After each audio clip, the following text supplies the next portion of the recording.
Hello, everyone, and welcome back to another episode of Backlog Battlin. It's been quite a little break we were on. A lot of personal stuff has come up in my life, and just hasn't been working out so much. So Neo and I have decided to uh, take a little time off, and now we're back, and now we're hopefully ready to go and a little bit more refocused and refreshed. Neo, how are you doing, buddy?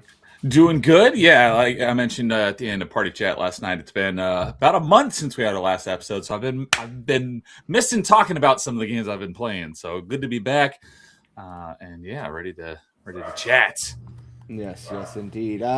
So kind of start off with what are some of the other minor games that we've been playing that we don't want to go into deep of a detail on? Just like what have we filling our time right now with? Okay, let's see here. The games that I'm currently in the middle of is the original NES Legend of Zelda. Mm. And also in the middle of Ninja Gaiden Ragebound. So I haven't beaten those yet, but they are in progress. And then a couple of games that I recently beat that I won't be going into detail, at least not today. Is I just beat Islets on Metroidvania Monday on Monday, and that was a lot of fun. Right before I started the original Legend of Zelda, I finished up beating Oracle of Ages, which I haven't played since I was a kid, so it was good to go through that one again. And I played through entirely in co-op with my buddy Rozik when I went over and hung out with him a couple weekends ago. We played through Gears Reloaded. So a couple things that I played through recently. All right on. Or are in progress. Yeah, no, I feel you on that one. Rozik's going to come up later in this this Ooh. episode. Yeah, unintentionally, but it's funny. But yeah, as for me, I've still chugging along with my Age of Empires run. Age of Empires 2 just got a recent update that added more South American campaigns to play through 3 different storylines. So haven't played those really too much. I played the first episode of one of the campaigns just to get a feel for how it was going to be. And they're definitely changing up some of the gameplay elements for these later renditions they've been adding. They did one with Alexander the Great, which I haven't played yet, but they also did the Three Kingdoms. So I'm guessing that this new chapter plays like those a little bit. The Three Kingdoms, like the Chinese mythology? Yeah. So you play as Liu Bei and Liu Fong and I forget the third guy, but yeah, you play as those guys in that one. So I recently played through the Byzantium Empire one for the control of southern Italy, and I'm working my way right now through the Bulgarian campaign. So those are just the ones I've kind of been chugging along with. I will say this: I've been having a lot of fun with them. Makes me feel like I'm getting in epic battles because, oh man, the computer they just go. And they just keep coming and coming and coming. It's like I'm fighting Russians. That's what it just feels like. It's just the Russian military just keep charging and it'll eventually overwhelm you. Besides that, been playing Monster Hunter Stories 1, as I said last night. Trying to get through that because Monster Hunter Stories 3 is coming out next month. So, been kind of putting around on that. I've been playing it on the Switch. So it's my at work and or in bed before I go to sleep kind of game. Get like maybe, an hour or 2 into that every day, depending on how much time I got. And of course, I've also started Diablo 3 again for my Game Pass console run. Okay. Yeah, so I could get my Game Pass console points. And yeah, I've been just kind of going around doing all that stuff and having a good time with that. And then got a lot of real deep thoughts about these other video games that we've been playing. So, and one more as usual, since the day it came out, I'm still playing Tony Hawk 3+4 on a pretty much daily basis. Yeah. I just looked at my fuse on how long it says I've been playing. It says 216 days, and I've been playing it almost every day. I wonder how, like, sometimes I forget to update mine, so there's some games I've beaten, and it's like, you've been playing them for 300 days. I'm like, no, that ain't right. I beat that, like, 3 months ago. And, yeah, I'm still only at 40% completion on the Tony Hawk 3+4, because I got to beat beat all the skate parks with all 15 goals with all 30 skaters. So it's a lot. It's easy. It's just time consuming. Yeah. And a couple people have been have something to say here. Ando says, played High on Life, sets out to do something and did it. Fun mid-tier shooter and fun exploration, though no real desire to do much after credits. Now playing that Guardian of the Galaxy game. Ooh, the IDOT. Okay. That one's really good. That is a good game. The my only complaint with is I've gotten screwed twice on some of the achievements. I've beaten the entire game, and there's like 16 or 17 chapters, but for some reason I don't have the achievements for beating chapters 14 and 15. So, and I played it twice, so I still got to do another attempt to finally wrap it up and get all the achievements. But it is a good game. And High on Life, I was gonna play that because it was on Game Pass a while back. Then it left the Game Pass before I got a chance to play it. And I know High on Life 2 just came out, and that is also on Game Pass. I played a little bit of High on Life 2 so far, but I'm waiting for some patch updates before I dive back into that. Because they just today announced on Twitter that they're going to... They already pushed out one patch, but they're still going to do more stability patches and stuff, so... Okay. Some little update there. And then we got Mr. JMD Elite Fan says, hail, gentlemen. Hope all is well and God bless. Good for you. Thank you, buddy. I hope everything's good for you, too, down there in Southern Illinois. JM, what's up? And also I forgot to mention the song today was the Phantom Queen from the Dave the Diver soundtrack, and the opening for Persona 5 Royale was the video game that we picked for today. It was funny because I played a video on my other monitor here right as you started. And I thought the music was from the trailer, and the trailer ended, the music was still going. I'm like, oh, that was Carl's music. Yeah, so I've been using a lot of this soundtrack feature.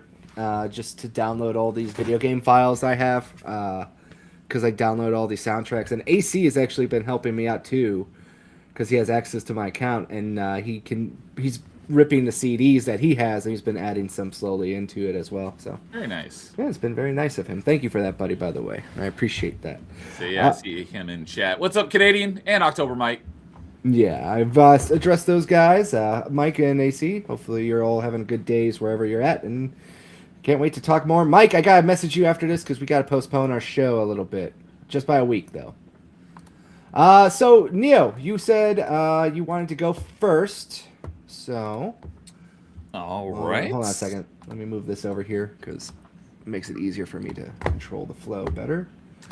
All right. What is the first game you'd like to go in depth on here? So, the first game is actually 3 games, but it's...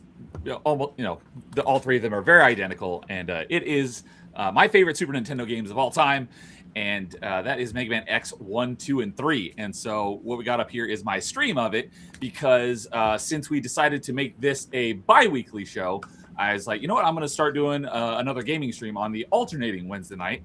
And so I came up with Retro Rewind, and where I'm playing retro games, and I recently discovered this a Mega Man X 1, 2, and 3 randomizer that randomizes all 3 games. And this part right here is giving me a little bit of PTSD because it was really annoying trying to get past this. But so if you want, I did the whole game on stream, and you can go check it out. And it's got a link in it on how to get the randomizer up and running, because there's quite a bit of work to get it up and running. But once you do, it was really cool because it randomizes everything across all 3 games. And the thing that really got, obviously, like I said, this is my favorite Super Nintendo games. But one thing, when I stumbled across the video that introduced me to this Mega Man X 1, 2, and 3 randomizer that really caught my interest is the video I watched. Like the fact that things from Mega Man X can be hidden in X3, things from X3 can be in X2, so you can find things anywhere. So right now, this is an X3 level, and I just got the body parts for Mega Man X1. So the thing that the video said was it gives it a very Metroidvania-esque feel to it, because you need to find, some upgrade in, you don't know where it is, but you need to find an upgrade in Mega Man X2 that may allow you to reach something now in Mega Man X1 that will allow you to reach something in Mega Man X3. So it was, I really enjoyed it. I did it over the course of 2 streams, and and you don't go through it in like from beginning to end. You can go to any of the 3 games at any time. And if we get back to the menu, the level select here in a moment, I'll show you. But you can go into and out of a level at any time, because normally when you play this, you have to once you start a level, you can't leave the level until you either run out of lives or if you beat the level. And then if you beat the level, you can then return to the level having already beat the boss. And then if you want to quit out, you can quit out at any time. But because you may not be able to beat some of these levels because you may need an ability that you don't have yet, so they built it in so that you can just quit out at any time. So you may want to go to a level and get an item and then leave that level and go to a different level. But the other thing is, in addition to finding all of your upgrades, like your health upgrades, your energy upgrades that increase how much special weapon ammo you have, how fast you can actually shoot your buster, because when you first start, your buster is super weak. You can only shoot like 1 per second when normally you can shoot like it depends on how far you are from the enemy, but because the closer you are, because you can only have 3 of your little like buster pellets on screen at a time typically. But in this one you can upgrade it to I think 4 or 5, but because you can only have 3 on a screen at a time, if you're closer to an enemy, you can shoot faster, but if you're farther away, you have to wait for them to hit before you can shoot another one. But at the start, you can only have like 1 on screen at a time. So if you're like really far away from your enemy, you shoot ridiculously slow. And so you have to upgrade your buster just to be able to shoot faster and do more damage. And then obviously like your armor parts, because you have in all 3 of the Mega Man X games on Super Nintendo, you have a leg upgrade, a helmet upgrade, an armor upgrade, and an arm upgrade, which increases like your blaster ability. And a lot of them, particularly the leg upgrades, usually increases your mobility, which will allow you to reach areas that you couldn't before. And in X2 and X3, you have the dash by default, but in Mega Man X1, you don't even start with the dash. And because the randomizer, that should show up anywhere. So when I first played through this in Mega Man X, I didn't get the leg upgrade in order to dash in Mega Man X1 until like 6 hours in, and it probably took me about 10 over the course of the 2 streams. It probably took me about 10 and a half hours to beat all 3 of them with this randomizer. So it took like 60% of the time just to get the boots in Mega Man X, and I felt like so handicapped. Because you can't move very fast at all. So, is it worth it playing the randomizer compared to just this traditional Mega Man? If you haven't played them before, I definitely would not say start here. But if you are a fan of the Mega Man X games and you want a new challenge, I would definitely recommend it. And like I said, there's a link in both of my streams that has the video that teaches you how to get the randomizer up and working. So if anyone is interested in it, but any of the enemies can show up in anywhere as long as it's not a boss or anything, or is it just are the bosses random too? No, the bosses. So the bosses are in the same place they are in the regular game. Okay. But one of the unique things that Mega Man is compared to other games is they typically have this kind of rock paper scissors thing where you can pick any order you want to do them in. But you typically want to find what's the best route for you, because you'll beat one boss and you'll get his weapon, and then his weapon is strong against one of the other bosses. You got to go figure out which boss that is. But in the original games, that's set in stone. So like Chill Penguins, basically the first level that everyone starts with in Mega Man X, because that's the level you get the leg upgrade, and you cannot get around it. You have to get the leg upgrade, so you can't avoid it. So that's where most people start. And then the weapon you get from Chill Penguin is strong against Spark Mandrill. And then the Spark Mandrill weapon you get is good against Armored Armadillo. And so on and so on. But in this randomizer, the bosses are in the same places they always are, but what they're weak to changes every time you play a new randomizer. Okay. So what, like I said, Chill Penguin is usually weak to Flame Mammoth's flamethrower attack because he's ice and Flame Mammoth is fire. But in the randomizer, the rolling shield that you get from Armored Armadillo may actually be strong against Chill Penguin, or it could be anything. So but the weapons that you get, when you beat a boss, typically you would unlock his weapon. So using Chill Penguin example, when you beat Chill Penguin, you get the Shotgun Ice is the name of the weapon. But in the randomizer, when you beat a boss, it could be it. You may not even get a weapon. You get usually like 3 or 4 items, but they're completely random. You may get 2 health upgrades, an energy upgrade, and the body parts for X3. So you may have to fight a lot of these bosses without any of their weaknesses, because even if you have a weapon like Storm Eagle, you get the Storm Tornado, and that weapon is usually strong against Flame Mammoth. So you may have the Storm Tornado, but if you go and try to beat Flame Mammoth, the Storm Tornado, he may be completely impervious to, and it doesn't do any damage at all. So you may have to just use your X Buster. And some bosses, typically not the main 8 bosses, but some of the additional bosses, like endgame bosses, or in X2 and 3, you have a number of these.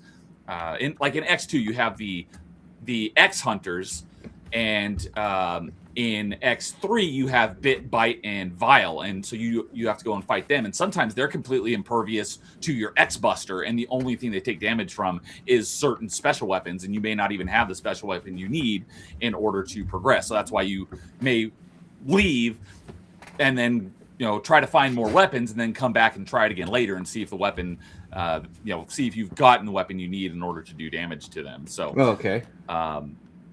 But one thing that I quickly realized, but when I first booted this up, is, like I said, you can get weapons for any boss on any stage.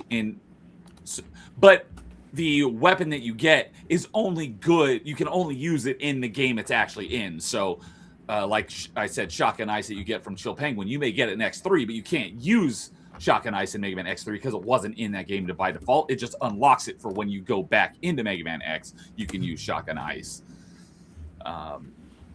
And then another thing is the item that you just saw me pick up there a moment ago was Blast Hornet Key.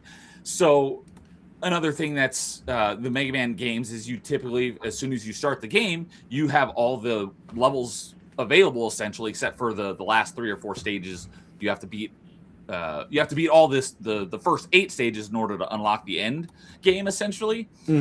But in the randomizer, you only start with maybe like 2, maybe 3 levels in any of the 3 games, and you have to find keys throughout that unlock level. So another item that you could pick up. So like you just saw there, I picked up the a minute ago. I picked up the Blast Hornet Key, which now allows me to go and play the Blast Hornet level. And so, like right there, I just picked up Blast Hornet's weapon, which normally you would get from defeating Blast Hornet, but because of the randomizer, you find weapons, items all over the place in any of them. You don't necessarily get it from beating the bosses. And the Blast Hornet weapon may who the boss that's weak against it changes every time you play it. So I really enjoyed it. It took me a while to really latch onto it because there were some things I was like, I don't understand a lot of this. Fortunately, you see on screen here, Neo Kenshin on the on-screen chat from the stream. He's someone I did not know before, but he knows like everything about the randomizer, and he streams it weekly. So he's happened to show up in my chat, and he was a lifesaver because he was explaining like all the stuff in the game. So when you go back to the main menu, normally you just have like the 8 levels and they're grayed out for the ones that you've beaten. But because of the randomizer, it gives you tons of information about all the items in each game, which ones you've unlocked and which levels and stuff. And it's not very clear on what all this stuff means. So he was a real lifesaver and explained everything across basically all 3 games that I didn't understand. And he was a huge help. So shout out to Neo Kenshin. I subbed to him. I want to get him on an open mic at some point. But he does a lot of randomizers. This is the very first randomizer I've ever done. I don't know if you remember Charlie. He and Adam used to do what was it?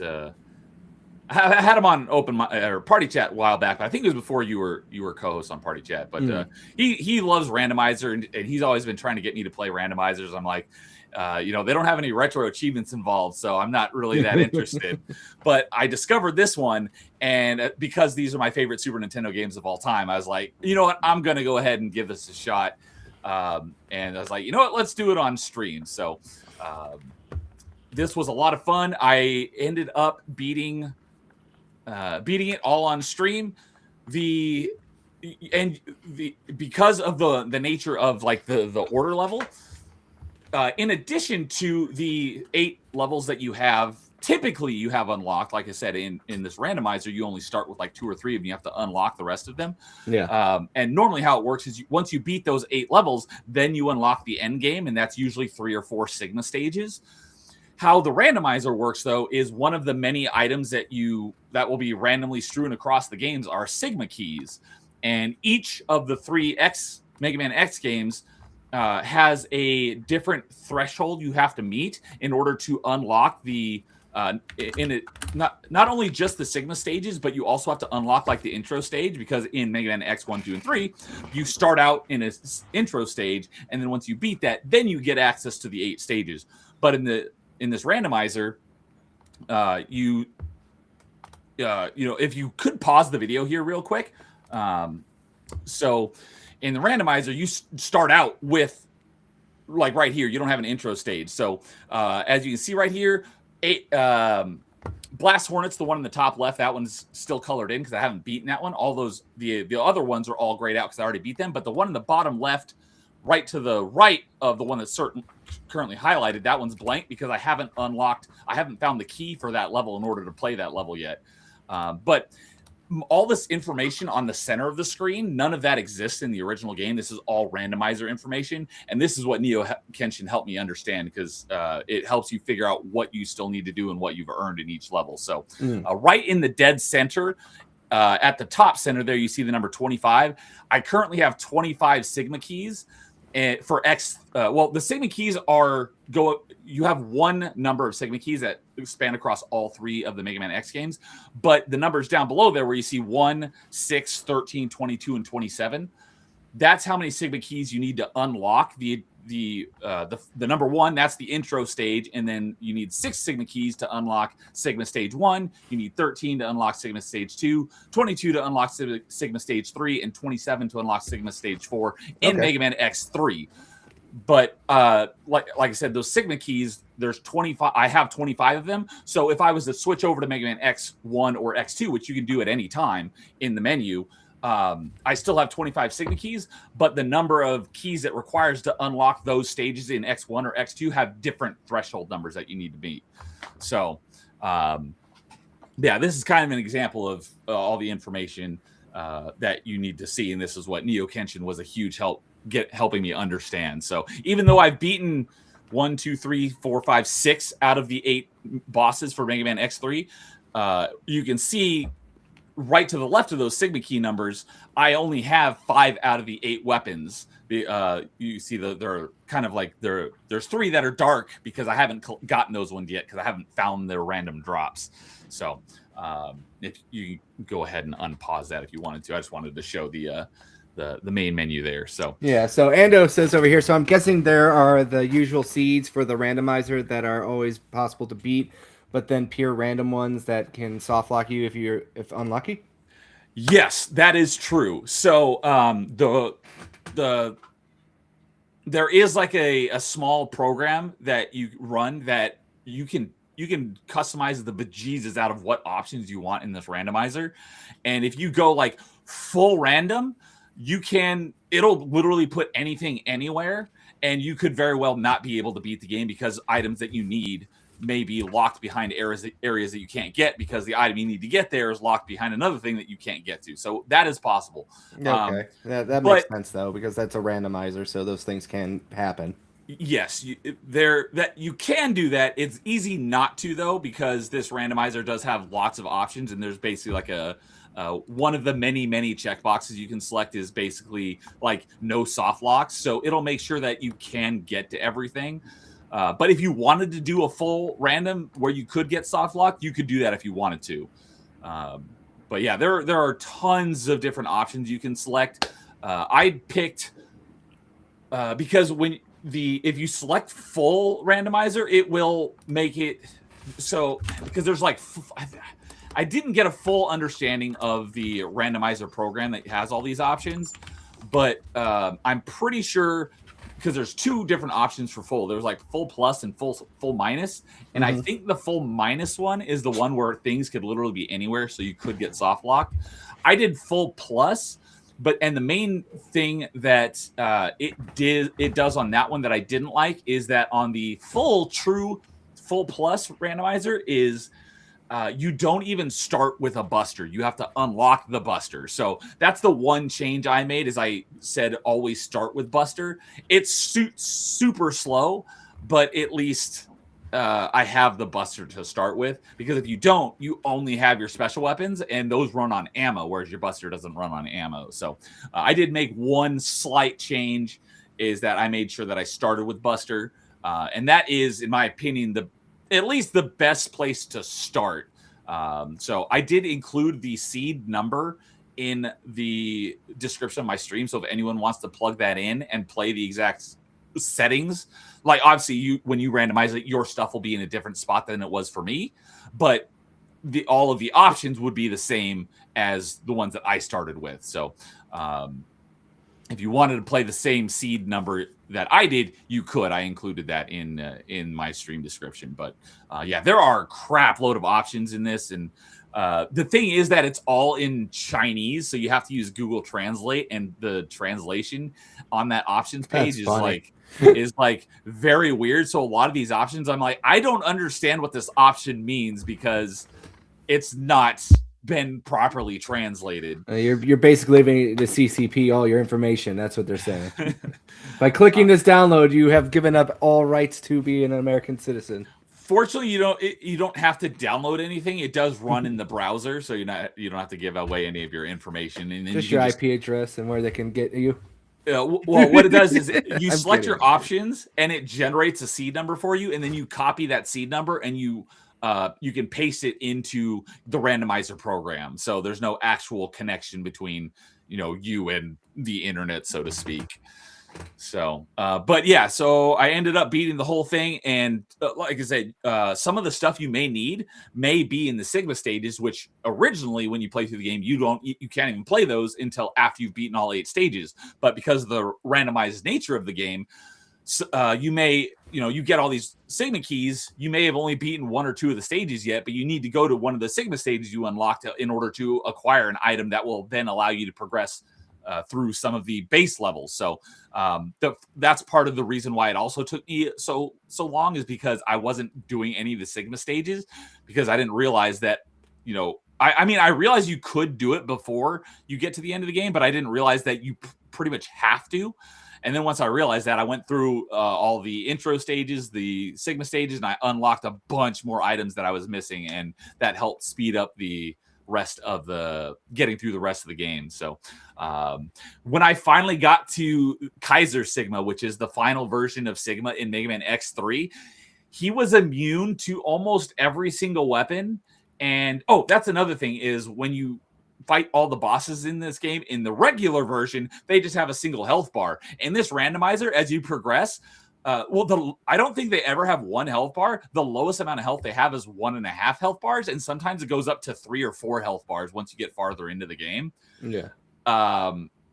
But you have one of the nice things about it is that you have weapon damage numbers. So when every time you do damage, you'll see a little number pop up, and it shows you exactly how many points of damage you did to them, which that does not exist in the base game. So some of the weapons will do 9, 10, 11 points of damage in a single hit. So despite having huge health bars, it's typically not that intimidating, especially if you have a weapon that is their weakness. But if you don't have one of their weakness weapons, it's probably just better to wait till you come back later when you do have their weakness weapon, because it may be very difficult to beat them just because of how massive their health bar is. Yeah, so you're playing this online, you said. Is there any latency issues that you saw? I mean, I was streaming it, but it was not like I was... I was streaming my gameplay of it. I was not streaming the game from the internet. The game was running natively on my PC. Okay, because the way it made it sound, it's like you were running this from a web browser. Oh, no. So the randomizer options are all web-based, but like I said, you select your randomizer options, and then you copy that code into the randomizer program that is on your computer, and then it randomizes everything, and then you run the game natively from your computer. Okay. I was just streaming my gameplay of it, so the game is not. Well, I know that, but the way you made it sound, like I said, it sounded like you were running this off of web-based. That's all. Okay. So sorry, yeah. If I did, was not my intention. So Yeah, that's why I was clarifying here. okay. So anyways, where I was going with that is once I finally got to Kaiser Sigma at the end of X3, he has 4 health bars, and that was a really sad death right there.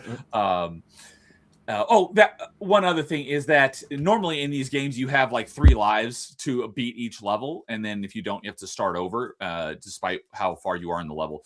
Because of the nature of the randomizer, you have infinite lives. It's just every time you die, you restart from the last checkpoint, and it increases your death counter. So whenever I pause, you'll actually see the number of deaths. I think the last I saw was like 165. When I finally beat it, I was at like 210. But when I finally got to Kaiser Sigma at the end, he's got like 4 health bars, and he was immune to almost, because of the randomness of the randomizer, he was immune to almost every weapon. And the few weapons he was not immune to, he only took like 1 or 2 points of damage. So I was trying to beat him. I want to say legitimately, but it's not like there was an illegitimate way to beat him. But I wanted to beat him just using the standard weapons. Because in X3 you can get Zero's saber, the Z saber, and in the base game it is crazy strong in X3. You could kill any boss in the game in 2 hits with the Z saber. It's so powerful. You unlock the Z saber in this one, but it's way weaker than it was in X3, the base version. But what I didn't realize is that it does full damage, but only when you're at full health. So once I discovered that, I realized, I had to resort to doing it that way because there was no way I was going to beat him with the doing 2 points of damage for every hit. And he's very difficult to hit because he has this tiny little head and he moves back and forth and he takes up so much of the screen. I tried it a number of times to beat it with just the standard weapons, and it was not working. So once I discovered that you can use the Z Saber, because I did try the Z Saber and it did no damage, but that's before I realized that it will do damage if you have full health. So I was able to beat him, but I did have to use the Z Saber and then with full health. And then if I took damage, I had to use a sub tank to refill my health and then land another hit before I took damage. And it took probably like 3 or 4 hits with the Z Saber to kill him because he has so much health. But I was able to finally finish it off and beat him. And I got the 100%, because you don't have to collect everything in the entire game. You could basically any percent it and just not necessarily just go straight to the end of the game, because like I said, you need the Sigma keys in order to get to the end of the game. But if you wanted to, once you had enough Sigma keys to unlock the final Sigma stage for each of the Mega Man X games, you could go straight to Sigma and beat them without beating all the rest of the stages.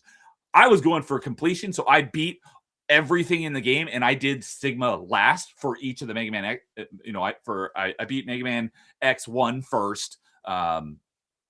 But I finished all the stages and got all the items first. And then once I did that, I went to X2 and I beat Sigma after collecting all the items in X2, and then same for X3. So I did 100%, got all the items. I did absolutely everything there was, and that was a lot of fun. And because I enjoyed it so much, I actually played it again off stream just to see, now that I fully understand like how to read the menu and stuff and figure out how to get everything. I did another one off stream just for the fun of it over this last weekend, I think it was. Okay. And I think I beat it in about 6 hours. I did the same thing where I did 100% and I got all the items. And I think I did it at about 100 deaths. So it was a lot less than the first time, but it was a lot of fun. I was thinking about it today. I'm like, man, I want to play it again. So because there are so many different options, I'm going to go look at the options and see if there's any other type of randomizer options I want to try. And I don't know if I'll do it on stream again, but I'm absolutely going to play this randomizer probably a good number of more times over in the future, because it's just another fun way to play some of my favorite games. Oh, right there. I have 168 deaths currently on this playthrough, because there was like one of the stages I was trying to get through right at the very beginning. You actually saw the part when we first started watching my playthrough of it, but one of the stages, one of the strongest enemies in the game that's not a boss was right at the very beginning of the stage, and there was 5 of them, and I had like no weapons. I had very few weapons and health at the time, so I was trying to brute force my way through it. and I probably spent 20 or 30 lives just trying to get through it. And I was like, you know what? This is pointless. I'm going to come back to it later. So there was a lot of times where I was trying to get farther into a level. It's just like, I don't have the equipment needed. I kept trying, and I eventually gave up and came back to it later. So if I wasn't trying to brute force my way through some of the stages, I definitely would have done a lot less deaths, which is, the second time I played through it, I had a lot less deaths, but still a lot more than I would like. So I'm going to next time I play it, I'm going to see, that'll kind of be my counter is how many deaths can I get through it with, obviously with the lower the number of deaths, the better. But yeah, so I really enjoyed this randomizer. I'm looking forward to playing it again already and mixing up the settings and trying something new next time. But it's just a really great way to add more life to my favorite Super Nintendo games already. And just give me more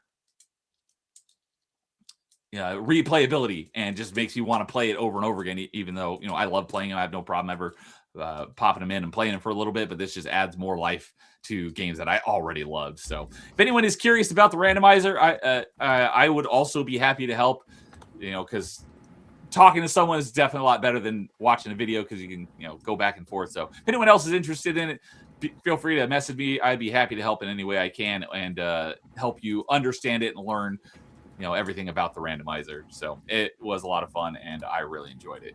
All right, pretty cool.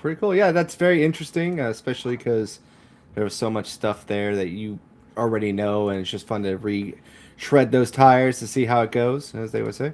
Yep. So yeah, well, that looked pretty fun. Saw you die a lot. That made me laugh. Yeah. Yeah, like I said, I'm looking forward to the next time I do it, now that I've gotten an even better grasp on it. And I'm not going to try to brute force my way through some of those, because the death number is going to be like the number one thing I'm going to keep this to as low as possible. If I bet, because like I said, I think my final death count was like 212 on the one I did on stream. And I don't remember what the final death count was on the one I did off stream following it.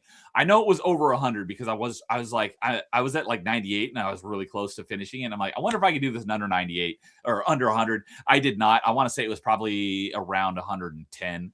But I think if I really tried, I could probably do it in under 50 if I was being really conservative. It's just when you start out, you just have so little health and you shoot so slow. And one other last thing is that a lot of in the regular, the original game, there are a lot of places that are like one hit kills, like spikes or lava almost always kills you in one hit.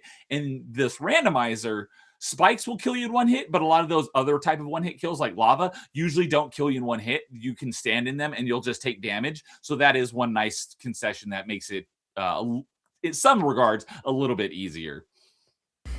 All right, very fun, very fun. So go check out those randomizers if you want. Link to Neo's thing will be I think I forgot to link you in there, but I'll put it in the chat post the show, so you can go to his channel and click on a video and go from there. All right. Okay. As for me, I picked up one of the new analog 3Ds, which is basically a 4K N64 player.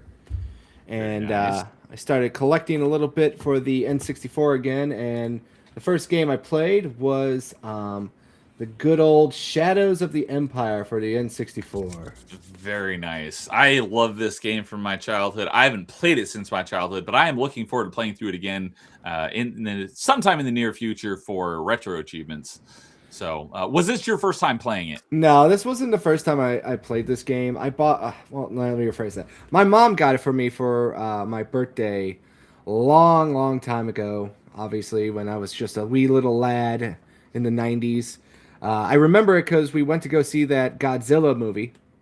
Oh, Godzilla 98 with Matthew Broderick? Yeah, we saw Godzilla 98, so it was definitely around that time. And I want to say she bought me this game, or I could be mixing up with another game. Double check when this game came out real quick. I'll do that. I got it. What year did it come out?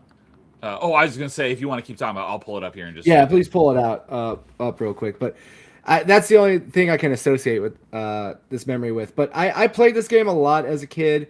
It felt a lot harder when I was a kid for me, because when I remember playing this game, I remember getting to the sewer level, Okay, I remember and that I level. I just had nothing but a hard time playing that level as a kid, and I don't know why, because I was probably just a wee 7-year-old, 8-year-old who just didn't really understand what he was doing too much. It Uh, launched in '96, all right, so yeah, definitely okay. So it came out around that time then. late '96, December. Yeah, so I did. So I definitely got this for my after we saw Godzilla '98. And the first level of this game is very fun. Obviously, as you see, it's the recreation of the Battle of Hoth. I So remember that level being difficult because it was tough to wrangle the AT-ATs with the tow cable. that part I never had an issue with as a kid, and I had no issue with it as an adult. Okay. Everyone I've talked to says like, "Oh well, the AT-ATs those were hard to do," and I'm like, "No, not really. I never had an issue with it." I remember dying to on that section a lot as a kid. I don't know why. I like this one was the easiest part to do, especially kind of like replaying it.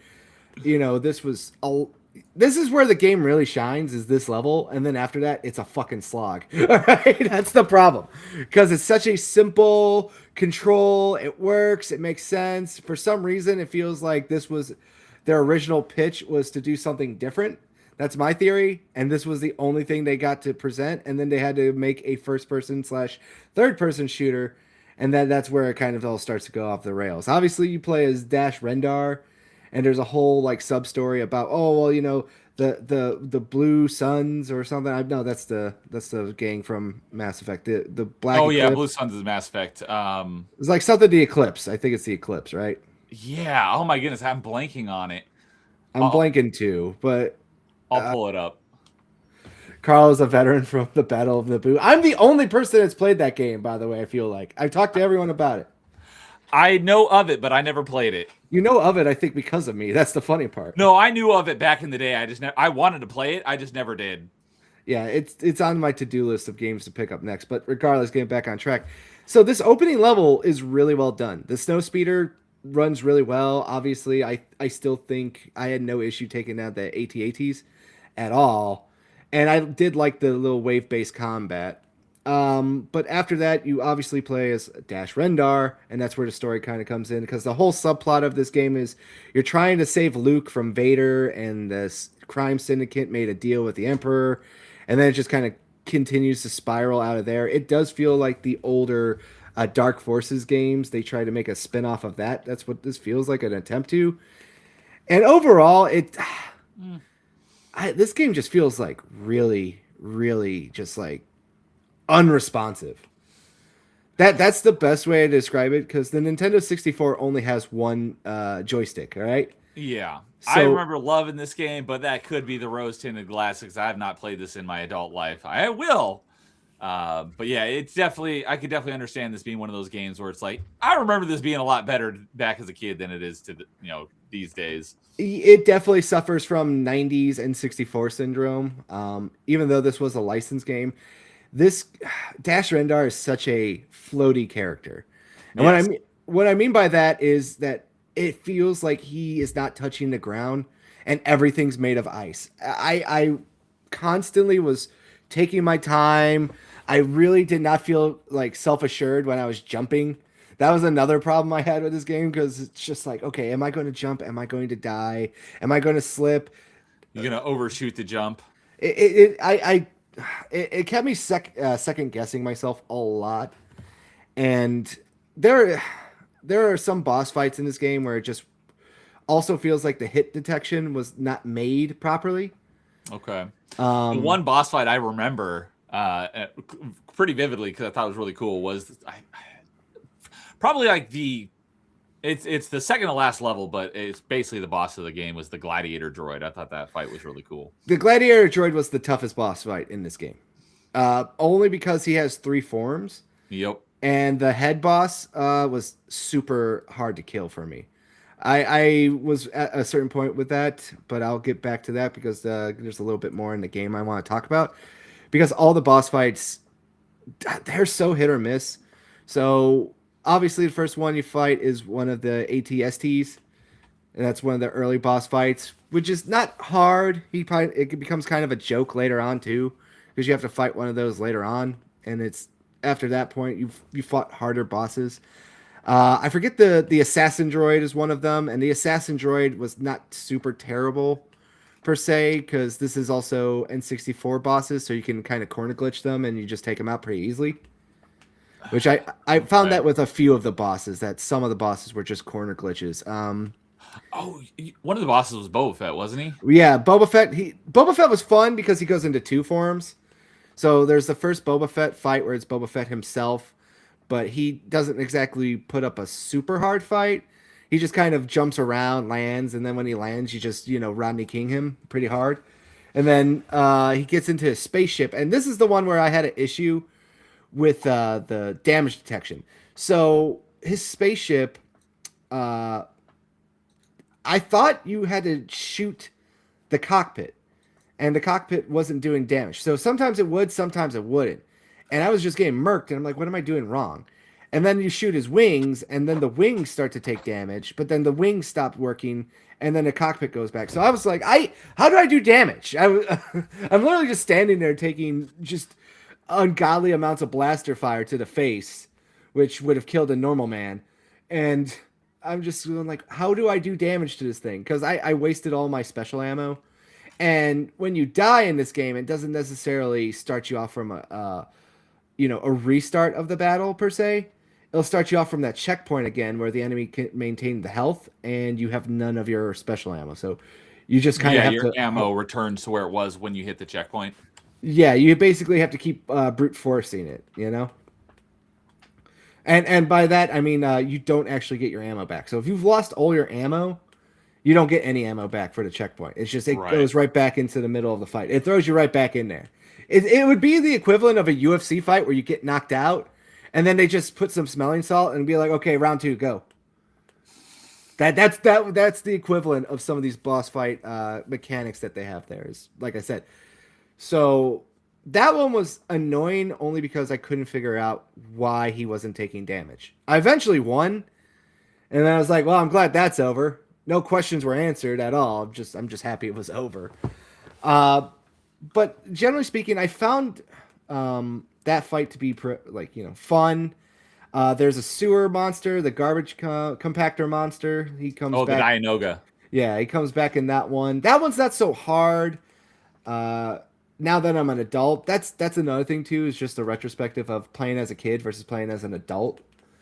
Is kind of been one of those jarring things where as a kid some of these fights were impossible. Now I'm just working them without a problem.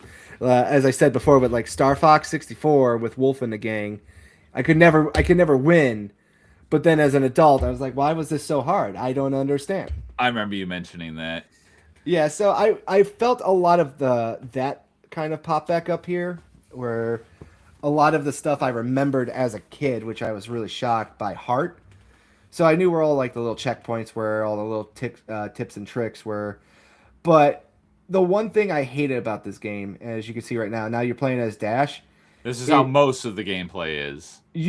I basically was doing this a lot with the first person perspective over the third person perspective. I didn't even realize there was a first person perspective. Yeah. There's a lot that I don't remember about this game because I could have swore that this was the first level and the Battle of Hoth when you're flying around the snowspeeder was the second level. Nope. It's like, nope, it's the other way around. I had it backwards in my head.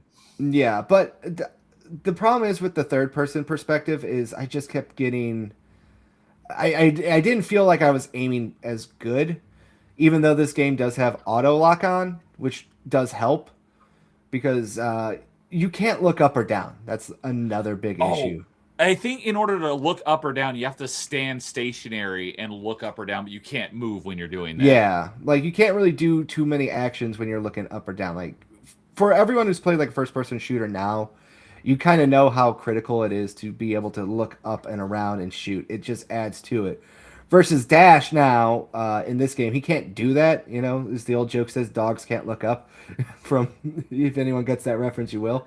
I don't, but that's one of my big issues on why the original Doom is. It's good, but it's not as great as like a lot of people say it is. You can't even look up or down. Yeah, but as you can see, Mr. Dash is not exactly the most precision jumper. He kind of flies and floats. He is. Yeah, this game is very floaty. Yeah, and I everywhere I was going, I just felt like I was just developing panic attacks because I'm like, just is he gonna land okay? Is he gonna go fine? And another thing too about the auto aim, it doesn't always seem to want to auto aim right away, especially if they are just a little bit above you. Like they could literally just be like half an inch above you, and sometimes the gun just does not want to point up to them.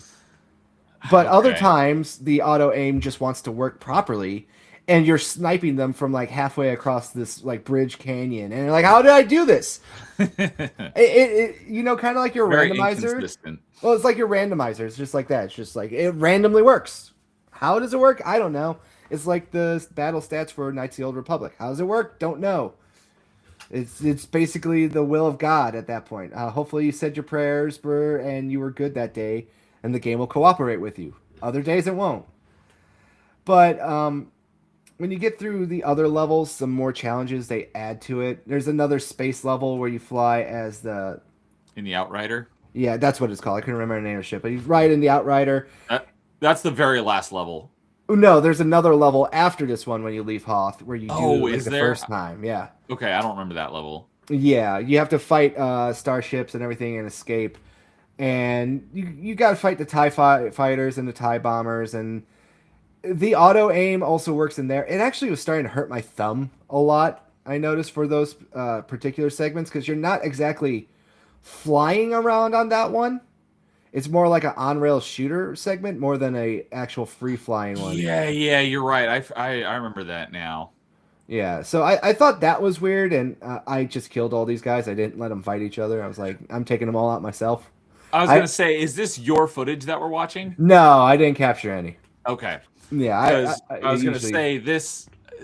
Maybe I don't know if it was your footage. I was gonna say, is it the stream or the gameplay? Because this frame rate is pretty terrible. So I'm assuming playing on your analog, it's 4K, 60 probably at least. Yeah, you can do a lot of changes. I think this is somebody using an emulator for this one, or this game did get a PC port. Yeah, oh, that's the pro. Yeah, as Canadian said, he's not a big fan of the game. He played it on PC. I haven't played the PC version, but I would assume that the PC version is probably the better one because it actually has like actual video and voiced cutscenes, where the N64 version does not, just because of Limitations. the limitations of the cartridge versus. Does it have voice lines? Because I played it on my Steam Deck and I didn't notice that. I haven't played it. I just know that there are cutscenes that aren't in the N64 version. I'll have to look into that because I didn't know that. Yeah, whether they're voiced or not, I'm not sure, but I do know that they have cutscenes. The N64 version does not. Yeah, but at the same time, I was also playing it on an N64 native cartridge, just with upscaled like graphics and stuff. Yeah. It ran fine. I think it ran at a solid 60 for me. I didn't notice it was not 60. Okay. The other thing, the analog 64 that you're playing, you're able to use your original N64 controllers on, right? Yeah, but I got the Duo controller that they made specifically for it, Oh, very nice. and I've been using that. I don't have an original N64 controller, Oh, so interesting. I'm disclosing that right now. I was playing it on the updated modern version of that Analog and Duo made for it, and it works Okay. fine. It feels better in your hand because it feels more like a traditional like Switch Pro controller than anything else. But that one analog stick, it is such a battle for me for these games. I'm so used to playing just obviously everything now is dual stick, so it works a lot better. Yeah. But like I said over here, like dash, you could just shoot across a chasm and get everything, and it works out fine. And I don't understand this game sometimes. It has pretty good level diversity, I would say. Obviously, you get the train level where you fight the assassin drone. I was thought, going to say, when you mentioned the assassin droid, I'm like, was that the train level, which I think took place on Ord Mantell? yeah, that one I actually did enjoy. Just the jumping onto different train platforms and stuff. I remember liking that a lot as a kid, and I still enjoyed that to this day. The assassin drone can rock your shit if you're not like trying, but you can cheese him pretty easily. The artificial intelligence in this game is let's just say it is intelligence, but what kind of intelligence? It's that's up to for debate. But then after that, they introduced the jetpack level too, and the I re- jetpack works really well. I will say that I'm actually fucking shocked at how well the jetpack works comparatively speaking to every other mechanic in this game. It's funny because I remember getting to the first time I got to the jetpack level. I'm like, oh sweet, a jetpack, and I didn't. It took me a while to figure out how to use it because I'm like, okay, so I can glide. I can't go up. How does this sucks? And then I realized, oh, if you hold the jump button, you can actually go up. So I remember being stuck for a while because I didn't realize that you could actually go up. I thought you could just glide because it made you fall slower.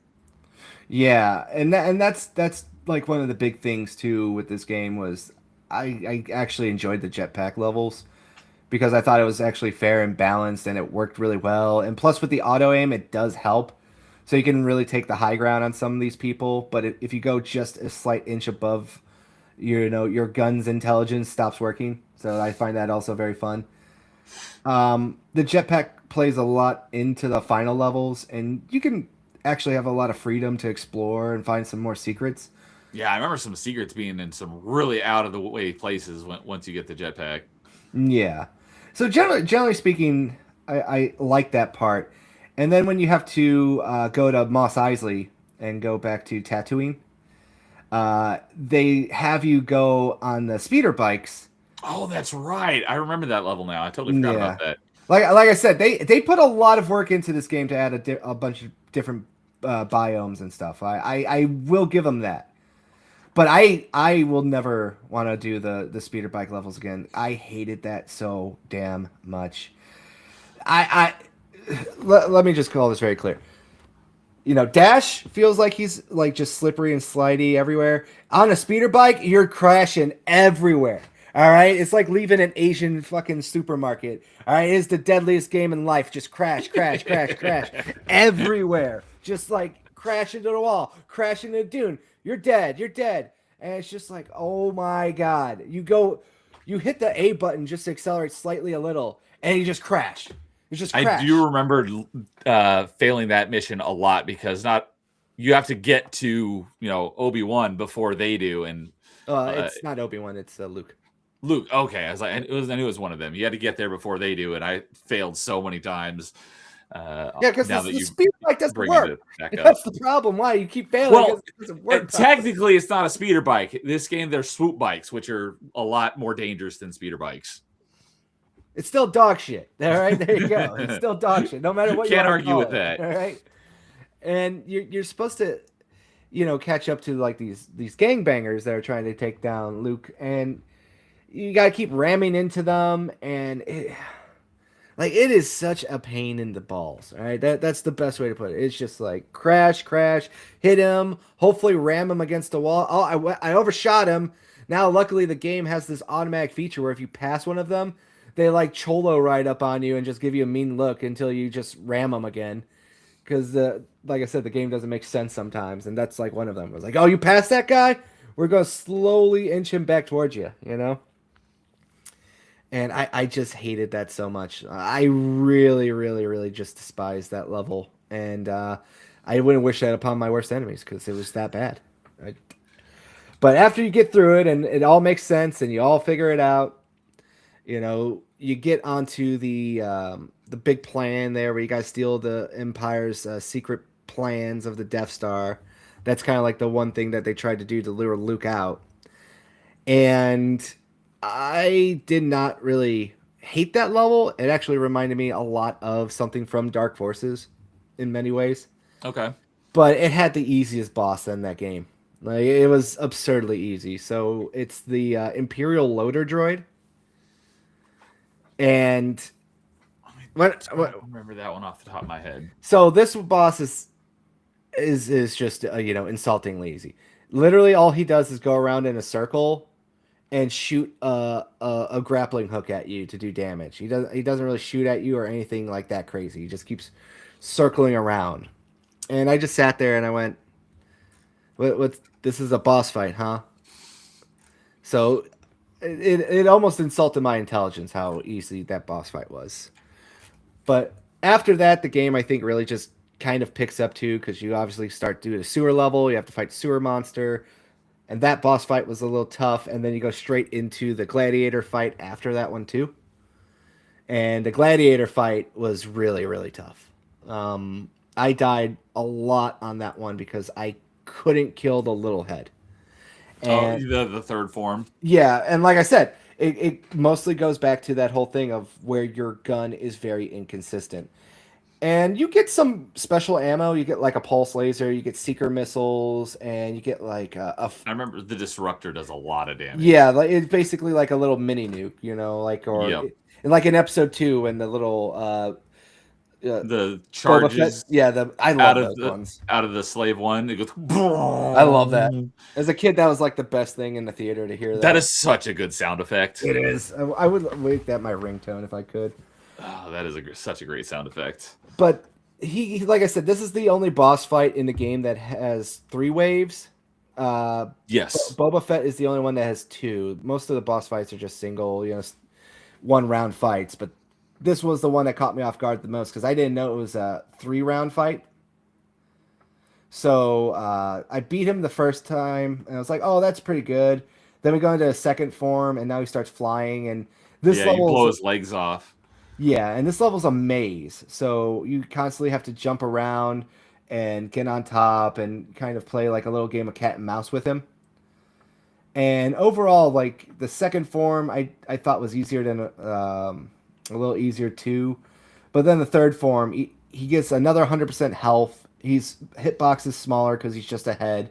Yeah, He has blow his body off, and now it's just a head. Yep. and then he's got this ungodly powerful laser beam at the very That's end. right.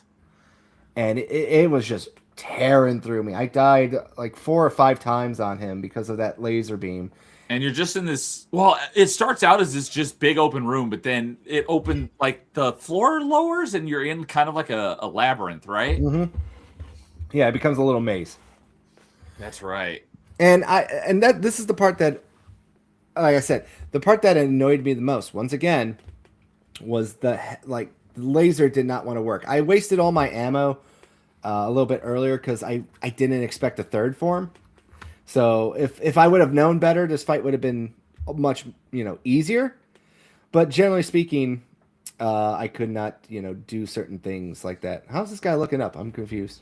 Yeah, this is a perfect example of what you're talking about because the ATST is like so much higher than you. Trying to aim at it is very difficult because you can't look up and move at the same time. So he's basically went into first person, is crouching underneath him and looking straight up and shooting him up the butt. Yeah. But like I said, that guy is not. But you have to be careful because it can kill you in one hit by stepping on you. Yeah. And then the final battle of the game is when you finally take control of the Outrider, you said, right? Yeah, Outrider's the name of Dash's ship. And I don't know what happened. They fucked it up.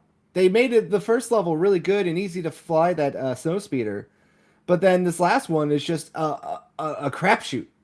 The final level is also kind of an on-rail shooter, right? No, this one's actually a free control? flyer. You're a free flyer in this one, yeah. And it is terrible. It's absolutely terrible because the Outrider has dual guns that are up and below. So on you're the top and bottom, yeah, that's right. You're constantly fighting the camera. You're constantly fighting the controls. You make one wrong turn. You look down too far. Now you're shooting at the ground. You're like, no, I gotta go up. And on top of that, too, you gotta fly through and like kind of basically recreate the Death Star run. And yeah, you have to fly into the skyhook to destroy the core, don't you? Yeah, and it's a nightmare. Yeah, that's right. I died a few times just because the controls were not cooperating with me on that one. I just kept crashing into the wall. I'm like, well, okay. I guess that's how we die here. And then that's basically the whole game summary in a nutshell. I don't hate this game, but it's definitely I'll have a lot more fonder memories as a kid. Yeah, I had a feeling. Yeah, like I said, I can do this game. You're able to still do it. It's just more of a chore than I think it is. If they were able to sit down and give it like a modern control scheme, this game probably would be much better to do. I'm surprised actually this one did not get that treatment yet, to be honest with Yeah, you. given some of the remasters we've gotten, like from Night Dive, this would be a perfect candidate for a Night Dive remaster treatment. Yeah, and overall, I had like no issues with just how they made this game. I thought it was pretty good. But at the end of the day, just because of the limitations for it playing it on basically original hardware with original control scheme, uh, you know, it it was just a chore. That's the best way to say it. It was just a pill, and you could get through it. You could still have fun with it, but your fun is going to be very up and down depending on how well that level design is. And I guarantee you, every one of my complaints, you'll have the same ones. I was just gonna say because I'm plan, like I said, I haven't played it since I was a kid, and I do plan to play it again. So when I get around to playing it again, I wonder if I'll have the same kind of feeling towards it as you do. Yeah.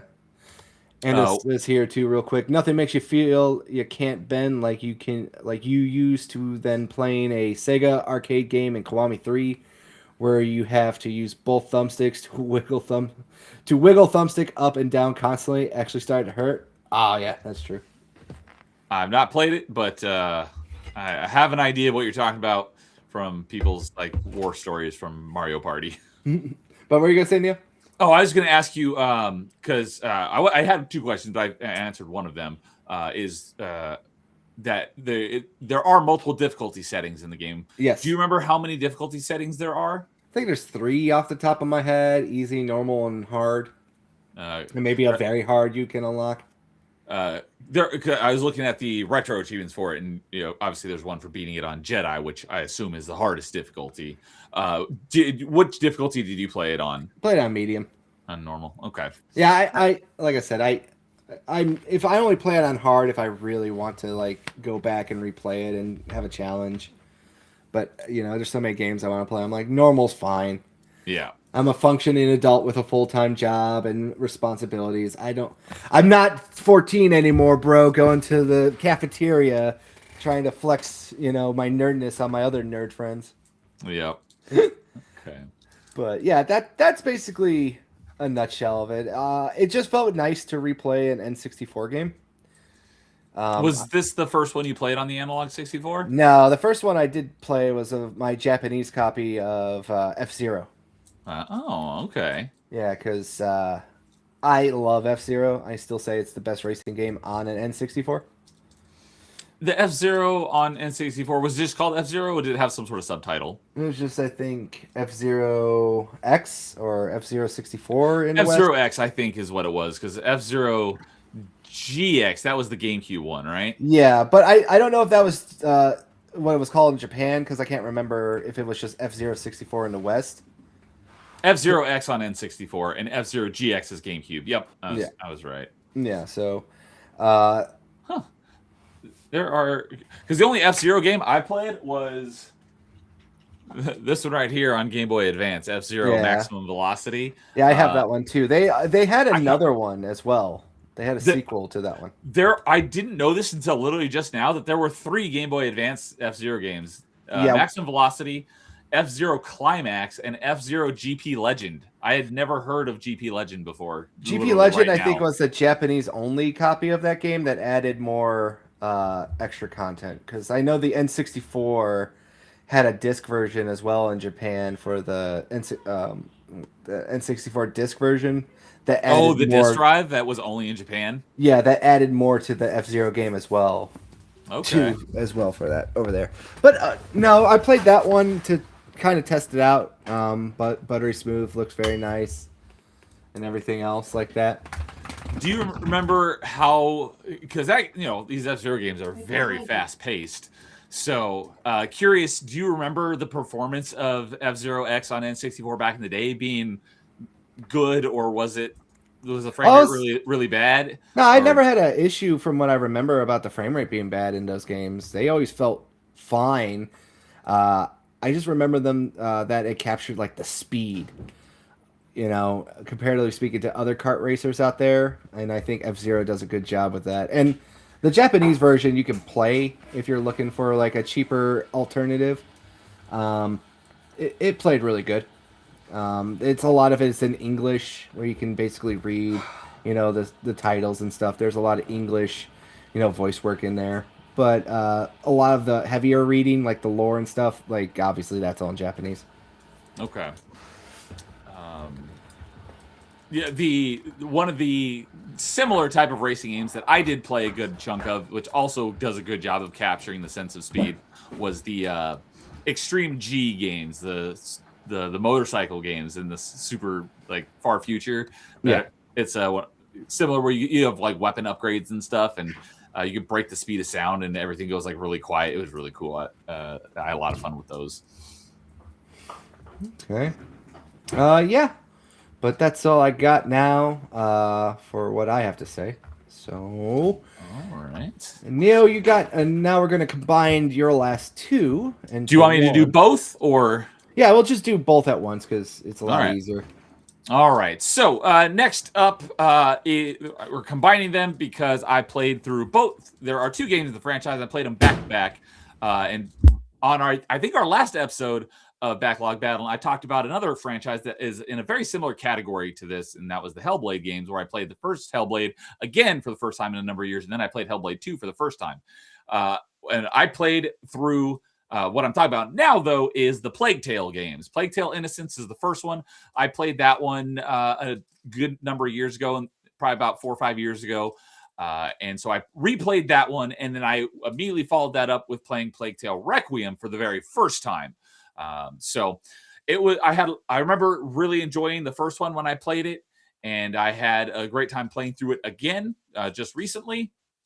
And so, Plauge Tale Innocence, the one we're looking at right here, this is literally the very beginning of the game, where it's, the tutorial will teach you, the basics of the game. You play as Amicia, and you are French, and you're in France.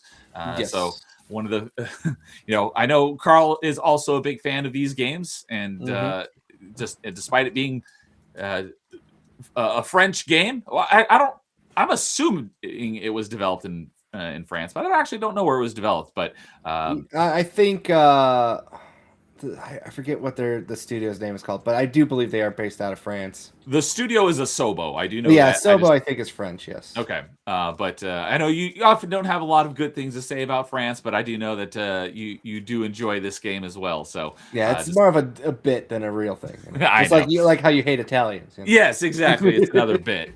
But yeah, so you play as Amicia. And that's her father, and you have this weird family dynamic because you have a little brother named Hugo, and he's like 5 or 6, and you really don't know him at all because you never really get to see him because your mom and your dad keep you away from him because your mom, he has some sort of like illness. He's got an illness. Yeah, Hugo is basically sick.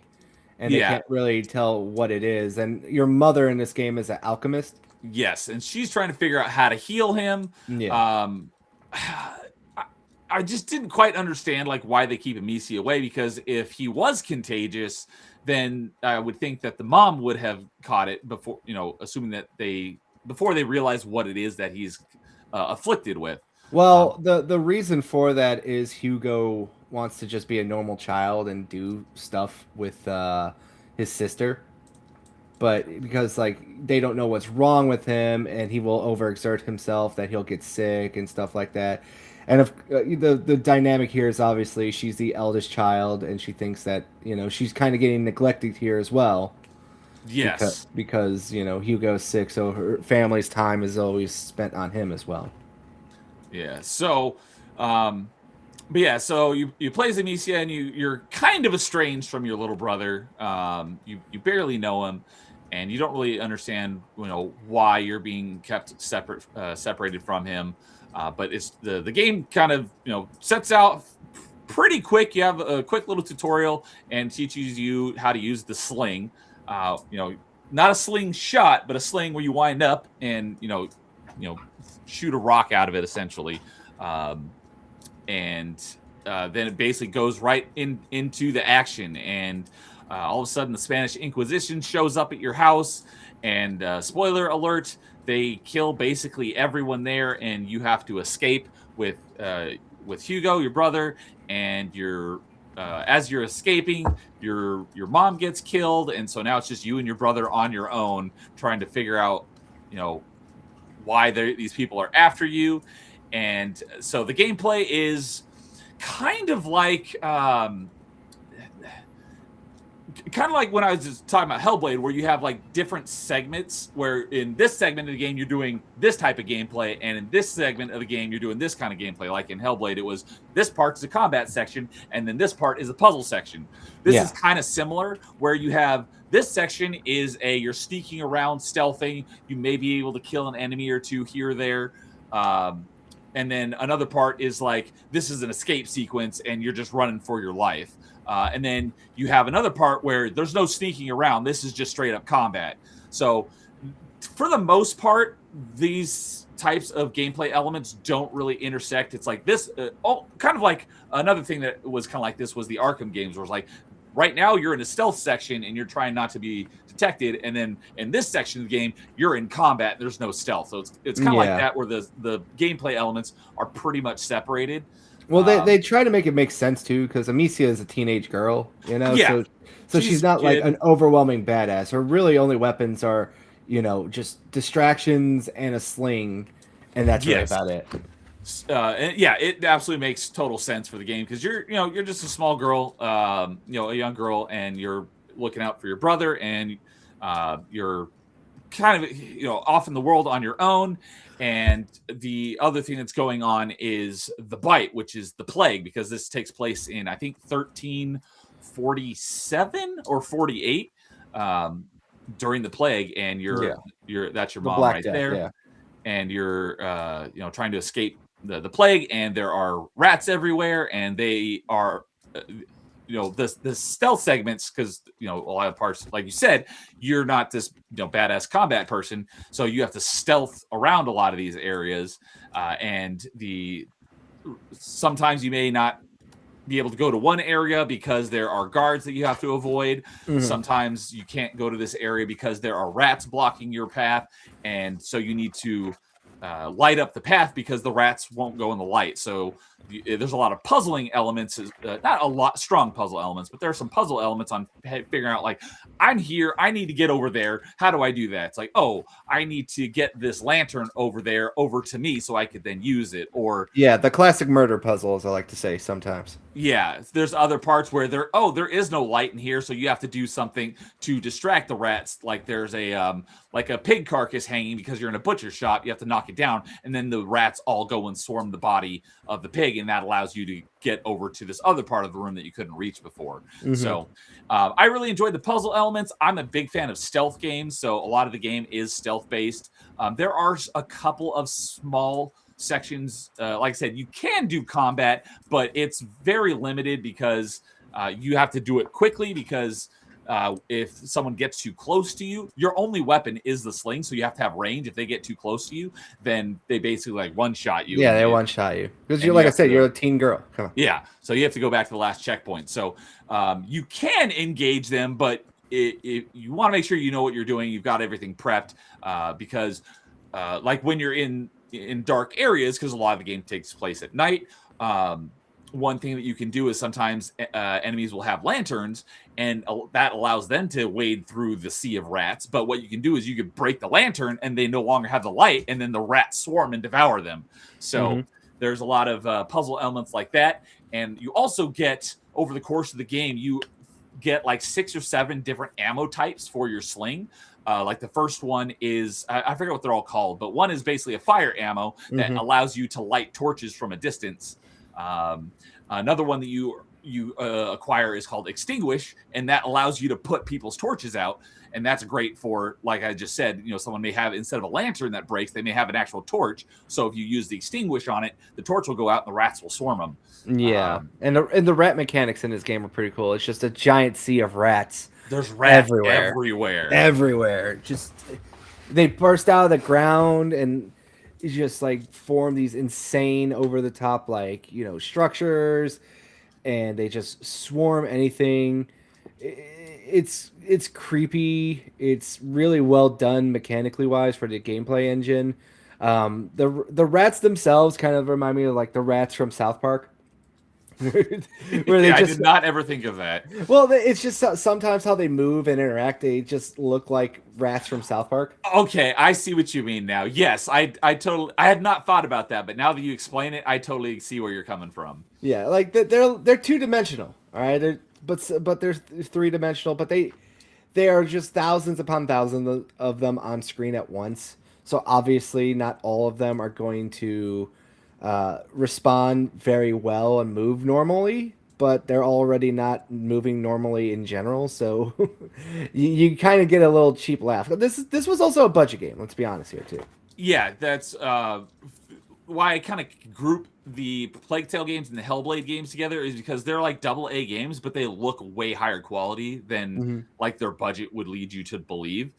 Um, but what was I going to say a minute ago? So that's what I was going to say is because there's lots of rats on screen at any given time, and then the sequel, which we'll get into that in a bit, just like ramps that up past 11 like to 12, but we'll get there shortly. But as you can see here, this is the part I was talking about where you're escaping your house because the Inquisition showed up and started killing everyone. You're guiding your brother Hugo, and this is also something that I think we talked about on Party Chat recently, or I got an idea for a Party Chat topic, but was in regards to games with like an escort mission. This whole game is essentially an escort mission, but they do it very well because escort missions typically have a very negative connotation. But in this game, basically the whole thing is escort mission because you're escorting your brother Hugo the whole time. But they do it very well, and I never felt like I was like screwed over because the AI was being dumb. So yeah, the Hugo is pretty well rubber banded onto you, and like I said, I do think this game nails the tone of that really well, especially because you're walking through. Because I think this is going on during the War of the Roses or the 100 Years War. No, the 100 Years War between France and Great Britain. Okay, that one makes sense. The scenes that you walk into where it's just giant battlefields of dead bodies. Dead people everywhere. And you're just got the plague, going on. It does give you that real gritty, dirty, middle-aged, dark ages kind of vibes to it. They just nailed the atmosphere so well in this game. Yes. One thing I will say, we'll get into a couple of them. Boss fights in this game feel out of place. It just feels like they added them for video game purposes, to be honest with you. Okay. There wasn't much because there is a boss fight at the end of it's chapter 2 or it's chapter 3 where you have to. It made sense though because this guy's got armor and you have to basically knock his armor off before you can expose his head and then you can kill him with a headshot. The one at the end of the game is very over the top, but it makes sense for once. Very over the top. It's so over the top that it doesn't make sense. It's so over the top. Basically, for more retrospective here, Hugo is afflicted with this thing called the macula, and with the macula, which is funny because the macula is actually part of your eye. Yeah, but what it does is it allows him to control the rats as well. Once it's kind of like X-Men when with the as teenagers going through puberty they're learning to control their powers. He's kind of got a similar thing with the macula and coming to terms with how to control it. Yeah, that gets explained more in the second game. We'll get into that, but in this one, basically he's not the Pope. I think he's a bishop. I thought it was the Pope for the first time I played it, but no, he's just a high level cardinal. Yeah, he's a high religious figure who wants to also kind of control the macula. So in this game, he's kind of power obsessed, and that's why they're trying to go. The Inquisition's going after Hugo, is because he wants to get his power in this game. Yes, I forgot what his name was, but yeah, he looks like the Pope, but very sickly and stuff. But he wears like the garb that you would think of the Pope wearing. Yeah. So I did think that was funny. But in this game, too, they also try to introduce a cast of companions. That's exactly what I was going to go to next. Yeah, which I feel like they are very paper thin because let's be honest here, spoiler alerts, a lot of them die. Yeah. So, right here, like you just saw, that's where the mom, your mom, shuts the door on you, and all of a sudden the sword goes through the door there, and your mom's dead, and now it's just you and Hugo on the run. This is an escape sequence, but you get introduced to a cast of characters that become your friends, and they're all kids as well. So it's Yeah. you and a number of these other kids, kind of out all on your own, It's trying kind of to like figure out. latchkey kids of the Middle Ages. Yes, exactly. And one of them is a major character in the sequel, but most of them die in pretty heroic ways. And I was always sad when that happened for Yeah, each there, one of there them. was like the blacksmith apprentice kid, Roderick or Roderick. Roderick. One Yeah. of, I can't remember the names. This has been a while, and I'm also bad at remembering names. It was Roderick. That And was then the it one was I was thinking sorry, of go on. the most, is because he basically, there's a part near the end of the game where he's pushing like this big horse-drawn carriage where there are no horses, and he's pushing it because there are a bunch of archers, and so he pushes the carriage so you can hide behind the carriage and not get hit by the archers, but he doesn't make it because the archers hit him. Yeah, he basically goes out like a boss. And then there was the brother and sister duo who were the thieves. I forget their Yes. names. Man, I forget their names now as well. Yeah, Even though I just played it a few weeks ago. it's tough. They're French names, so I don't really respect them anyway. Except for Roderick, that's more English. But overall, like I said, this game really just inspired me a lot when I first played it, because everyone that I knew was just like, "Yeah, you should check this out. It's a really good game." Oh, the girl was Melly. Melee. And why does it not have her brother here?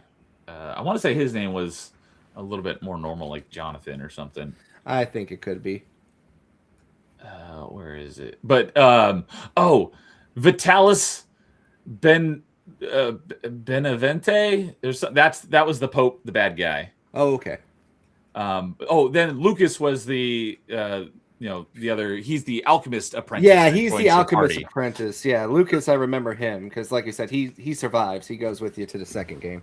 Yeah, he's one of the main secondary characters in the sequel. Yeah, Lucas is pretty cool in this game, though.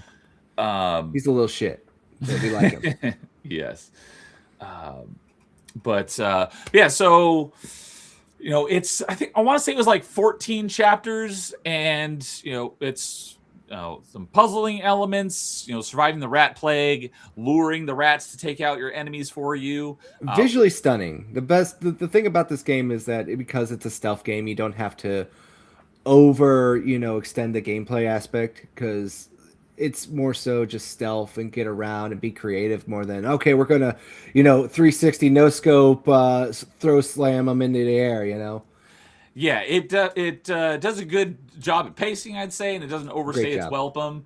I think the estimated completion time is like 12 hours or so. For 100% completion, or just regular completion? The estimated completion is 12 to 15 hours for 100%. And yeah, it's very reasonable.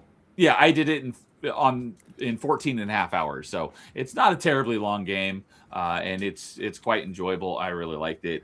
Yes, very very beautiful game, very well written story, a lot of heart for the characters, a lovely bond between brother and sister, and how they're kind of estranged from each other, but then you can just tell just how much she loves him, Hugo, as they excuse me, as they continue on their story path. And yeah, their bond grows, and they expand on that in the sequel as well, but they become very very close to each other. It does feel like, how can I say this? It does feel like a really good kind of latchkey childhood story kind of feel to it, almost like the Lost Boys kind of feel. The movie The Lost Boys? Yeah, I never saw that one. I know of it though. But like I said, it's more of like it's a fucked up world that they're living in, but it's also a coming of age story, with just as much for Hugo as it is for Amicia. Yes. And just the friends that they meet along the way, especially in the later games, like you could see that the writers of this game really do love these characters, and they did have a really well vision for this game that did carry over. And to be honest with you, I thought the second game is one of those prime examples where the sequel is 100% better in every way, shape, and form. Yeah, and I agree. And the first game is a great game to begin with, and they just made it even better in the sequel. Yeah. So are we going to cross over now then? Arthur is Melly's brother. Oh yeah. So yeah, he does have like a regular name. But do you want to talk about the final boss fight of the game at all? I don't really want to talk about the final boss fight of that game. Only just kind of want to say to people, look, it's fucking wild. It gets pretty crazy. It's so wild that you just kind of have to, like, I want people to experience this game. I want you to go out and play it because it goes on sale quite often. And if you haven't played this game, you should. But the last boss fight is such a tone shift from the entire game that you go like, what am I playing? Yes, it gets a little ridiculous. It used to be on Game Pass, it's not anymore, but Plague Tale Requiem, the sequel, is still on Game Pass. So, but yeah, we'll highly recommend it. Yeah, we'll go ahead and switch over. So, this is the very beginning of Plague Tale Requiem, the sequel, which takes place 6 months after the end of the first game. So both games take place over the course of like maybe a year. So it's pretty, it's not like a long time frame that the games take place over. So I like that it's like 6 months after, but it feels like it's been a few years and they look a lot more mature and more especially because of all the stuff that they've gone through. Oh, that was another thing is, it's a very mature game, not in like the sense of like nudity or anything, but there's just lots of death and bodies and, people getting devoured by rats and corpses everywhere. It's a very dark game, and there's not a lot of even though there are some levels that are bright and sunny like this, the whole tone of the game is very somber for basically everything except for the opening of both games. And then after that, it's just like, man, this is not quite misery porn, but it's kind of close to it. It's the first game, I would say, shows you like the brutality of war and just like growing up in a plague-ridden area. This one to me feels more like The Wicker Man in many ways, shape, and forms, because another one I haven't seen. It's funny. You're not the movie guy. Both movies you mentioned I haven't seen. Yeah, I know, it's kind of funny, but but they're also kind of horror movies, so you're also not a big horror fan. That is true. But as I was trying to say here, no, like when you get into Plague Tale Requiem, obviously the first thing you see is just a massive increase in just how beautiful this game looks and performance-wise and everything else like that. But the funny thing you said here is the first game takes place in like northern France in the middle of the thick of it by the English Channel. This one has a more Mediterranean vibe to it. Yeah, it doesn't ever tell you where exactly you are, but I think it's at Corsica. It did say the Red City, but I don't know what the Red City is, but it definitely feels like you're in the Mediterranean in this one. So I like the setting of this one even better than the first one. Yeah, there's a lot of ocean fronts. There's a lot of volcanic vibes to it. There's a lot of, seafront villages and stuff like that. Like I said, also a lot more castle ruins. Like they did a better job, I think, with level design in this game. But I also think they got a much bigger budget because this game does improve and adds so much more to gameplay wise and everything.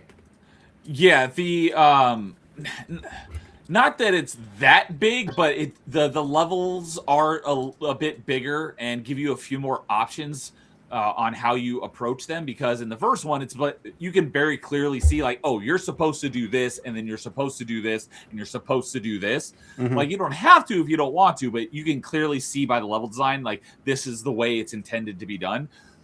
Plague Tale Requiem gives you a lot more options because the levels are a little bit more expansive, so you can approach them in a few more different types of. You can attack things from different methods essentially. It doesn't feel as freedom of choice. It doesn't feel as on the rails. Exactly. Yeah, it's still linear, but it's not so linear that you can only approach it from like just one certain angle. Yes. It definitely gives you more options on how to approach different encounters of enemies. But yeah, it's a very beautiful game. Not that the first one isn't a good looking game, but they just upped it. My biggest complaints with the sequel here is, and they're definitely just nitpicks. Is the two things that I noticed first is some of the character models. The characters were in the first game, but in this one, they like totally changed their character models. So you can tell who they're supposed to be, but they look significantly different than they did in the first one. Whereas Amicia and Hugo, they look almost exactly the same, just a little bit more mature. But some of the other character models look close enough that you can tell that they're still the same character, but they look quite different than they did. Some of them, yeah, I will agree with that. But that's what I said, where it's like when you said it was a 6-month period, it feels like they were significantly older by like a couple years, you know?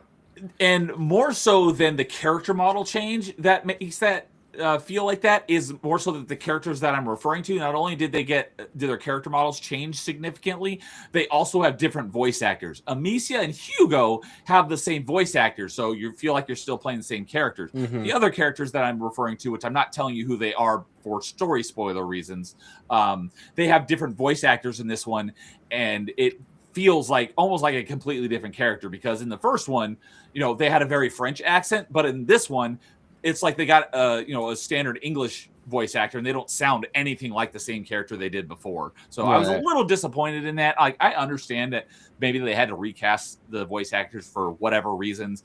I just wish they would have tried to do a little bit better job of keeping those characters to look and sound more like they did in the first one. But well, like also said, to be fair, I can say to be fair, you also played these back to back, so you would notice that a little bit more. That is true, because there was. Let's see here. Because I didn't notice that, but I didn't play these back to back. Plague Tale, at least on Xbox, came out in 2020. Let's see here. The first time I played it, though, I played it. That was the Windows version. So on Xbox, the original Plague Tale came out in 2019. I was gonna say it was 19. It had to be. Yeah, I played it in 2022. And then obviously I just replayed it again, and then immediately played Plague Tale Requiem. And Plague Tale Requiem came out in October of 2022. So I actually played the first one right before the second one came out. I just didn't get around to playing the second one until just now. Yeah, I love the second one. I got the collector's edition for it because that's how much I believed in it. And I was well founded. This is one of the games that I do want to pick up a physical version, even though I've already gotten all the achievements for. I do want to pick up a physical copy at some point. But yeah, so they came out. What I say? What did I say? The first one came out 2019. So they came out about 3 years apart. But yeah, I played them back to back, so I immediately noticed like, hey, these characters look and sound different. So, but like I said, that's just a nitpick. My other biggest complaint is that there was an ammo type that was in the original one that wasn't in this one. And in Plague Tale Requiem, there's a lot more focus, not like a drastic difference, but there is definitely more focus on combat than there was in the first one. The first one, combat is almost like a last resort, except for a couple of situations where, like those boss fights you mentioned. In this one, you can actually get there's not even, I mean, there are forced combat sections, but you can get into combat in this one, and you have a lot higher odds of surviving longer. So you can go into combat without having to be quite so overly prepared like you did in the first one, because like I said, in the first one, it's like you have to know exactly what you have to have your plan set, and if you don't execute it perfectly, you're probably going to die. Yeah, Amicia has some survival instincts. That's the best way to say it. Yeah, so you can get into combat and survive a lot longer in this one. So there's more of a focus on combat. But with that, you still only have the sling as your only weapon. And you also do have multiple ammo types. Most of the ammo types in the first game make a return. One of the other ammo types I forgot to mention was I forget what it's called. Odorous, that's what it's called. And that one is one that you get pretty late in the first game. And like I said, there's like a fire one that you use to turn light lamps, and there's the extinguish that you use to turn off lamps or torches, I should say. The odorous is one that you shoot, and it basically attracts all the rats in the area to that spot. So like I said, if you kill someone, the rats will swarm onto them, and then they'll focus on the bodies. You can walk by them, but sometimes there isn't, someone that you can lure. So you use the odorous, and it'll attract all the rats for a few seconds. And then you can rock past before they'll attack you again. So that ammo type makes it in. Because of the higher focus on combat in this one. And that's another thing I forgot to mention. In the first one, you have rocks as what you throw from your sling, which you have in this one as well. But in the first one, you have ammo count, so you have to find stones, and you can't just pick up any stone off the ground. You have to find these little pouches of stones to keep your ammo stocked. And once you're out, then you can't use any of your ammo because you don't have the stones to use on your sling. This one, you have unlimited stones, so you never have to worry about running out of stones. But you do have to find. That was another thing I forgot to mention. Is in both games you find crafting items which allow you to craft these various types of ammo. Like the fire ammo is probably the one that you use the most, and that takes 1 alcohol and 1 sulfur, if I remember correctly. So you have to craft these different types of ammo. But in this one, you have unlimited rocks, but you still have to craft those various other types of ammos. Yeah, you have to craft, we gotta get rags and stuff like that, because you get more expensive ammo types too. You get a lot more ways to distract. Yes. Like one of the ones they introduced in this one is tar, which you use to make fires larger, so that expands the radius of like a lamp or a lantern or something, so that you may, rats may be too close to it, so if you hit it with tar, it'll expand, so it makes the radius of the light longer, so you can get through a certain area. So that is one of the more expensive ammo types because it takes more materials that are more rare. But anyways, where I was going with that is because there's a higher focus on combat, you have unlimited rocks, so it makes getting into combat a little bit more doable. But to counteract that, so many of the enemies in this game have helmets, and when they have helmets, you cannot kill them. You can only stun them. And in the first game, there was an ammo type, I forget what it's called, but you hit them in the head with the ammo type, and it makes the enemies freak out and rip their helmet off, which then exposes their head, which then you can switch to a regular rock and kill them with a headshot.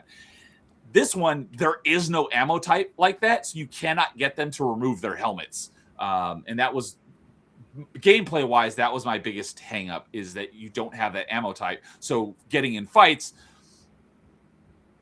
you can't get them to remove their helmets anywhere near as easily. So if they don't have the helmet on, you could basically go all day knocking them out, knocking out the enemies with headshots. But if you got a single enemy with a helmet on, you have to do some sort of something else. You gotta sneak around them too. I think you gotta hit them in the back.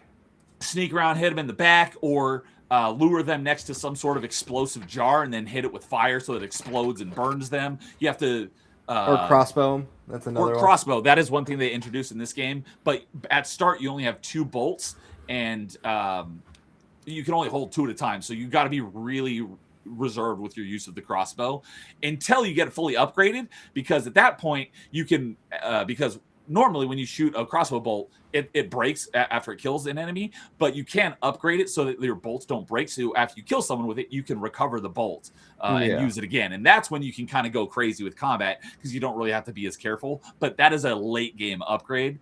But that definitely makes combat encounters a lot more doable, because, like I said, it's any enemy that has a helmet on is kind of a pain in the butt to take care of in this game, because you can't.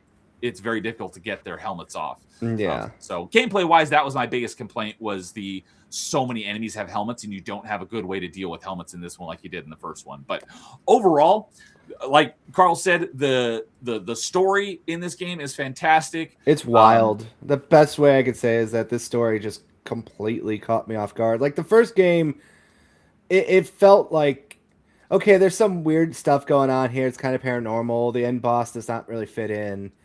And it feels like a lot of the writers took that to heart and said, okay, we're going to just crank that to 11. The one thing is, I'm a big history guy. I was a history major. So one of the things I like about the story is how they intertwine, giant historical events in with what they call the macula, and how it keeps like spawning and appearing. So the other one was The Justinian the plague. plague of the Justinian, yes, and it basically, for people who don't know what their history, it was a plague that took down a lot of people in Rome, and Emperor Justinian survived it and kind of like you know destroyed the empire a little bit from within. But there's a lot of biological data that suggests that that plague was exactly the same as the Black Death. So they interwove this story in there where now the macula and the Black Death are basically one and the same, and it kind of comes around just like this, where a sibling pair, one of the children will have the macula, and will go and destroy and bring about the plague, and then the sister is the protector. Well, not necessarily siblings, but it could be. It didn't quite make that distinction, but you do find out in this one a lot more about the backstory of like what's going on with you and figuring out what happened in the past to try to help solve it in the present, Hmm. because you do find out about in the Justinian plague there was this very similar thing. There was a young boy that the macula manifests himself in, and he had control of the rats, and he had a protector. Whether so I that think they said was it was his sister. okay. Her what was Alia was her name in Mm. the Justinian plague, and his name started with a B. It was like Basilius. That was his name. Yes, that's it. You're right. Basilius and Aelia. So Aelia was Basilius's protector. I never caught whether they were actual siblings or she was just his protector. No, they But were actually siblings. I okay, remember that I part. missed that part. But yeah, so in the Justinian plague there was a very similar thing, and you as Amicia, obviously the protector. So you identify with Aelia, and Hugo being the carrier is what they call him because he carries the macula. Yes. Um, Identifying with Basilius because they were the characters that are going through the same thing that you two are going through, but hundreds of years ago. Um, so it was a really interesting, exploring, finding out what happened back in the day, and trying to, the story was figuring out how to prevent it from happening again in the future. And Yeah. the story was really great, and there were just some really amazing set pieces in this game. There was multiple times, probably like 4 or 5 times in this game, where I was just like, holy shit, that is Yeah. nuts. Yeah. um So I want to say this: you never played any of the Uncharted games, right? I have not. I want to though. I just have never had a chance to because being PlayStation games, and I never had a PlayStation. But I will play them at some point. But yeah, that's what a lot of these games remind. That's what a lot of this game felt like to me, was that they took a lot of inspiration, especially from Uncharted 2 in particular. Because there's a lot of set pieces, like you're saying, where you're running around and Misi's just getting fucking wailed on and falling down hills and cliffs. That's another thing too. What I like about this game, Amicia can come across as a badass, but she's not a unstoppable badass. Yeah. She's not Ellie from Last of Us One, where she's just mowing down a bunch of pedophiles with like a shotgun. Like Amicia is basically just like that hardcore hero, where if you were in that situation, you're like, damn, that day sucked. you know? Yeah, similarly, I haven't played them yet, but you talked about them just recently on Backlog Battlin, the Hmm. recent Tomb Raider franchise. Yes. Some of the stuff that Lara goes through kind of made me think of what Amicia goes through in these games as well. Not quite Yeah. to that extent, but similar. You're breaking up there, Nia. Oh, Oh, you're uh, good now. no, I was just saying, not quite to the extent that Lara goes through in the rebooted Tomb Raider franchise, but similar. I would say like Laura in the first game goes through the worst, and then after that they don't beat her to hell as much in that one. But it feels like in this one, Amicia got the short end of the stick in some areas, but she really just beat to hell here in a lot of aspects, and it makes sense. Like I said, she's not a super well trained fighter. Like she has more survival instincts in this game. Like she can still do more stuff, but it's more so like just stuff that makes sense for like a girl of her stature and that to kind of get out of it. Like luckily placed knives to give you a little saving throw, a lot more wits and stuff, a crossbow which is an equalizer, but you don't get too much crossbow ammo to make it way too easy.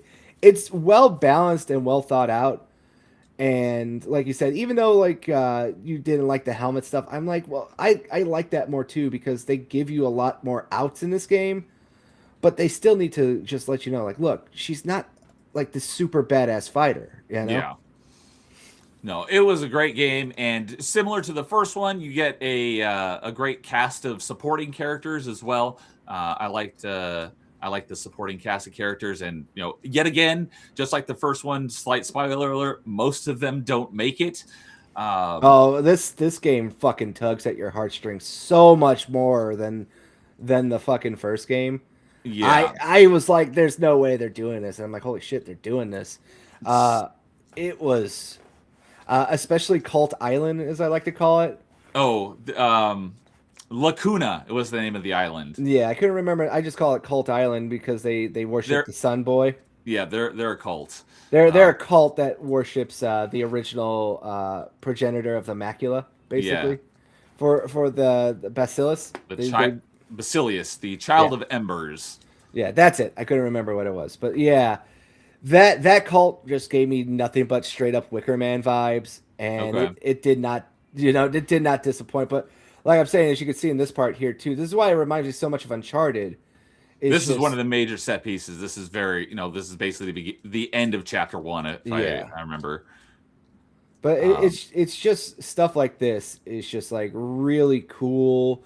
A lot of people talk about like a movie game. This is kind of like one of those visually appealing, like on rail run action scenes that you just really love. And like I said, I feel like this is probably why I got they got a lot of inspiration from Uncharted because it just feels like something out of Uncharted, like perfectly described. even though I haven't played it myself, I have seen plenty of gameplay of Uncharted, and I totally understand what you're talking about. Yeah. But yeah, if you like the first one, I think you'll love the second one. It is a great game. It was.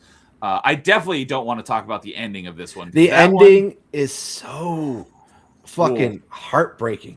it is. This is. I didn't cry, but I wouldn't begrudge anyone who did cry at the end of this game because it was a tearjerker.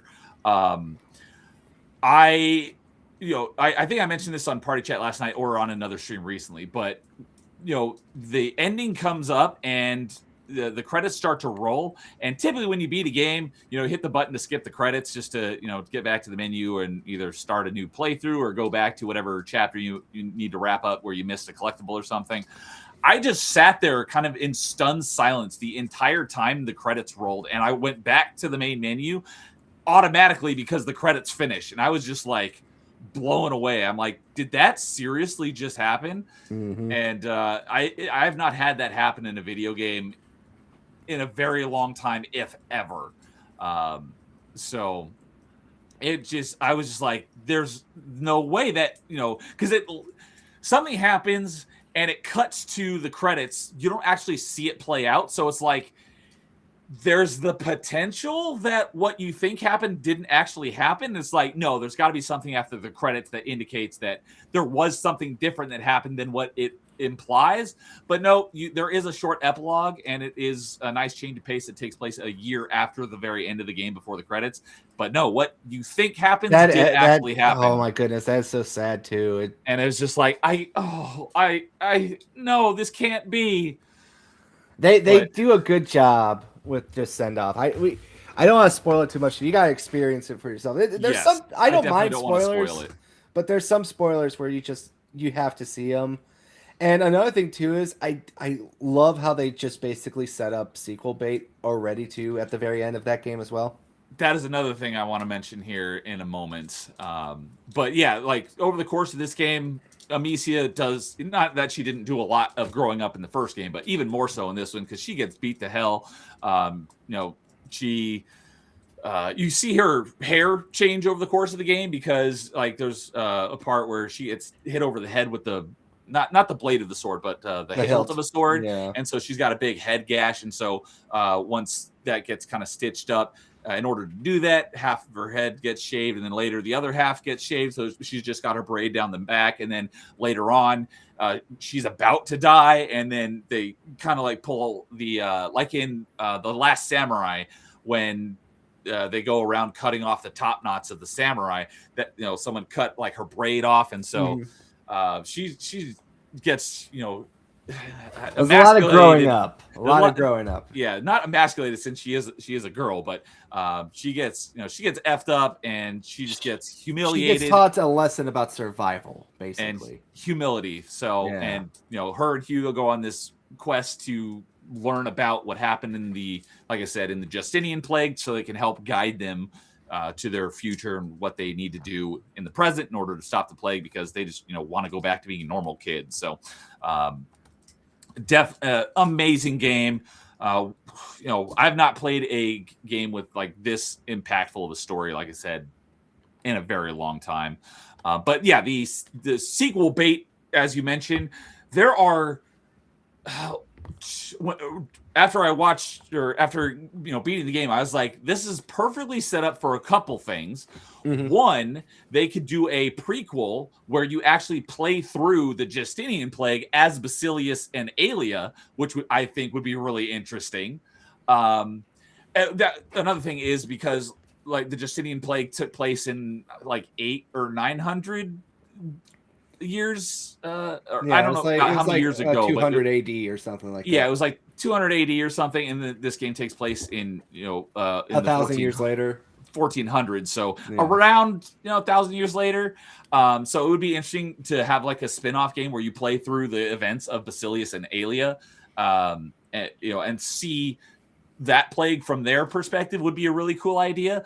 But the at the end of the credits, there was like one short little scene where it leads you to believe that all you see is like a hand and you hear some voices, and it implies that it's in the modern day. So you could do another sequel that takes place during the next plague, and whoever the next carrier and protector are during the plague in modern day, which would be really interesting to see. Yeah, it would be, especially because Amicia basically dedicates her life to learning more about the macula and stuff. Yeah, the short little epilogue, she says that I'm gonna try to find out whatever information I can and leave it for the future, so the next time this happens, they'll be better prepared. So it would be interesting playing through as the next carrier or protector and finding the clues and stuff that Amicia left to help you figure out what to do in the modern day with this plague. That would be really interesting. But we do have announced the next game in the franchise, and I finally, because I knew it was announced and I'd watched the trailer, but I hadn't actually like focused on the trailer when it was announced. But Plauge Tale Legacy is the next one, and I think it's planning on coming out this year, or did it have? I don't remember if it has a release date. They said it should be out this year. That's what I thought. So I went back and I watched. It's kind of been in limbo. Sorry. Okay. I wasn't sure if there was a release date yet, but I did go back and watch the actual trailer, and I was like, that looks like a character that I'm familiar with. So one of the main secondary characters in this one, her name is Sophia, and in Plauge Tale Requiem, the second one, she's the main character of this next game called Plauge Tale Legacy, and it takes place about 15 years before Plauge Tale Requiem. So it's actually a prequel to both of the Plauge Tale games that we've already had, but not so far in the past. It's only like 15 years, so some of the characters that could still be in the game. Yeah, I want to see about her story, because she's like a pirate captain in the game.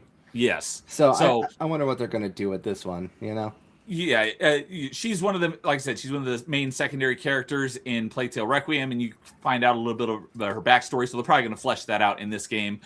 How it's going to play, especially since you don't have Hugo, because obviously he won't be born yet, and there won't be a plague, because I don't think the plague has started yet. It'll be interesting to see what kind of game it is, whether it's just straight out all action, or is it a stealth, or how it's going to play. But either way, I'm looking forward to it, and I will probably be playing that day one. Yeah, well, it's coming to Game Pass as well, so I definitely will be doing it day one, and I probably will be trying to get a nice collector's edition for it too, because I do like my Amicia and Hugo statue I got from that one. So I have no idea how well this Requiem sold. Obviously decent enough to get another one. It's just those ones that I had in my head either taking place during the next plague or taking place during the first plague. I would love to see either of those come to fruition, but there's been no talk of that, so I have no idea if that's actually going to happen. Yeah, we'll definitely see what's going on here for sure. Maybe it could be a bait and switch. Maybe it is modern times too, and they just kind of pass it off as something like that, you know? Oh, like like not a shadow drop, but a shadow sequel, essentially, where they announce it as, oh, this is this game, and then once it comes out, it's like, oh my gosh, this is actually the next game of the franchise. We just didn't know it, sort of thing. Yeah, like it's actually just her tomb raiding, you know what I mean? And she's just a relative of her. She's not exactly her. Okay. But it's we'll see when it comes out. I just want to hear more about it because we just got a teaser trailer and really nothing else, man. Yeah, so I am very much looking forward to just more of in this franchise because I really like this franchise. Yeah, had to yell at my dogs real quickly. But yeah, I as I tell everyone, go play these games. I want to replay them later this year because I think Requiem is coming very close to being in my top 5. It's a great game, so I could totally understand it being in top 5. So yeah, I want to replay it one more time because I only played it once and I really loved it. So I want to see if the second time if it blows me away again. And Requiem is a little bit longer. Like I said, the first one is 12 to 15 hour completion. Requiem is 20 to 25 hours. It took me slightly longer than that. It took me just about 30 hours. That's just for the 100% completion. I did have to do probably about a 60% playthrough on my second playthrough in order to finish up getting all the achievements, because one of the other things in this that I didn't mention is because there's a little bit more freedom for how to play, you have these 3 different play styles, and how you play will influence how many points you get in each of these different styles. And as you level up that particular play style, you'll unlock new abilities in that.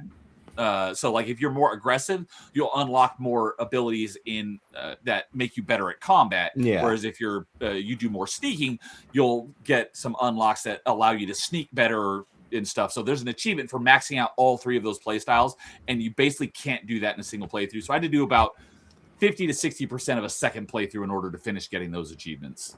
But if you were to just do the story, I think it was probably about 20 hours to beat the game. And then it took me, another 5 to 10 hours to go through another time and finish up getting those last few achievements. All right, cool. I could go on and talk about it, but it's a lot of spoilers, and I would just say go play these games. They go on sale quite often. They're very dirt cheap everywhere else. You might already own them, as Ando has pointed out. Somehow he owns them already on Steam. On Xbox, Plauge Tale Requiem was just on sale a few weeks ago for 65% off for $21. Yeah, you can usually buy a bundle of both of them for like $25 or something. They go on sale quite often. Yeah, they are excellent. I highly recommend both of them. They got a really nice steelbook. I think I showed that off in one of my other videos. You did. I remember seeing that one. I was like, that's where I was like, I want to get a physical copy of this game now. Yeah, I love these games. They're wonderful and great. Go check them out. I've shown them off many times. I've showed off this collector's edition statue, the alternative key art that I got for my collector's edition, and the steelbook for the PlayStation 5 version of them. Highly recommend these games. Go check them out. Very time friendly and well worth it. If you're looking for something, if you think modern games can't deliver, I say these 2 disagree with you heavily on them. I agree. So wonderful, Neil. I'm happy that you finally played them. Yes, I knew I was gonna like it, and it ended up being even better than I anticipated. Yeah. As for me, I went back to the past for my first one here. I started playing the Gears of War games just to have a little fun. And I just recently replayed the first one too with Reloaded. And I decided to play the prequel for that. Judgment. And Gears of War Judgment was the first Gears of War game that I kind of played here because I wanted to play it just because I played Gears 1 through 3 last year for our gaming challenge, and I never got through to playing Judgment in time because I kind of was like, I'm kind of busy. I want to play other games, and I was kind of gearsed out a little bit after plowing through the first 3. So I said, you know what? Everyone hates on Judgment. Everyone does. Everyone hates on it. Played through it. I went over to a friend's house and I hung out with Rodzik. This was years ago. We burned through the whole game in like a day, so I vaguely remember it. Yeah, so obviously this one follows Kilo Squad, and it focuses more around Baird and Cole's side story, and you have two other friends with you on this one who are kind of just like side characters. It's like Paddock, he's kind of like the Chechnyan guy who's part of not the coalition, but he's part of I forget what they're called. Not the Stranded. They're not the Stranded. They're the EUC or something. They were basically for the Cog Wars, the Pendulum Wars. They were the who they were fighting opposition. before E-Day. Yeah. I don't remember who that was. I forget the name of it off the top of my head, but he was basically the soldier who was the enemy of the current government. And then you had the other lady, I think her name was Sophia, and she's basically an Onyx Guard recruit in this game. So she's like an elite level soldier, basically. And the story for this one is kind of, basic. Kill big bad leader who is basically the nightmare for this particular faction that is mostly of the former enemy soldiers that are now part of the COG. I pulled it up here on the wiki. Was it the Nomads? Now, it wasn't Nomads. Because it says formerly Nomads. It also says formerly Stranded. Was it the other thing? It says UIR. Yeah, the UIR. That's what it is. Which stands for Union of Independent Republics. There you go. That's what it is. So it was the coalition versus the Union. That's what the original war was. And Paddock over there, he was part of the UIR. Okay. But the reason why I bring up Rodzik is there's a thing in these levels. So every one of these levels are very linear, like point A to point B, do objectives and do a bunch of stuff like that. And they also have a little Gears logo that you click on that will add a extra difficulty feature to the battles that you're doing. So sometimes they'll put the level on a timer. Sometimes you only get to fight enemies with a certain weapon. And as you can see right up here, the little stars in the corner, in the top left. Oh, okay.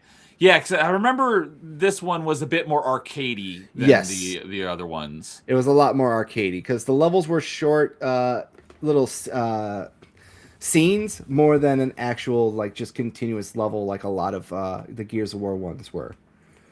So you kind of went through point A to point B.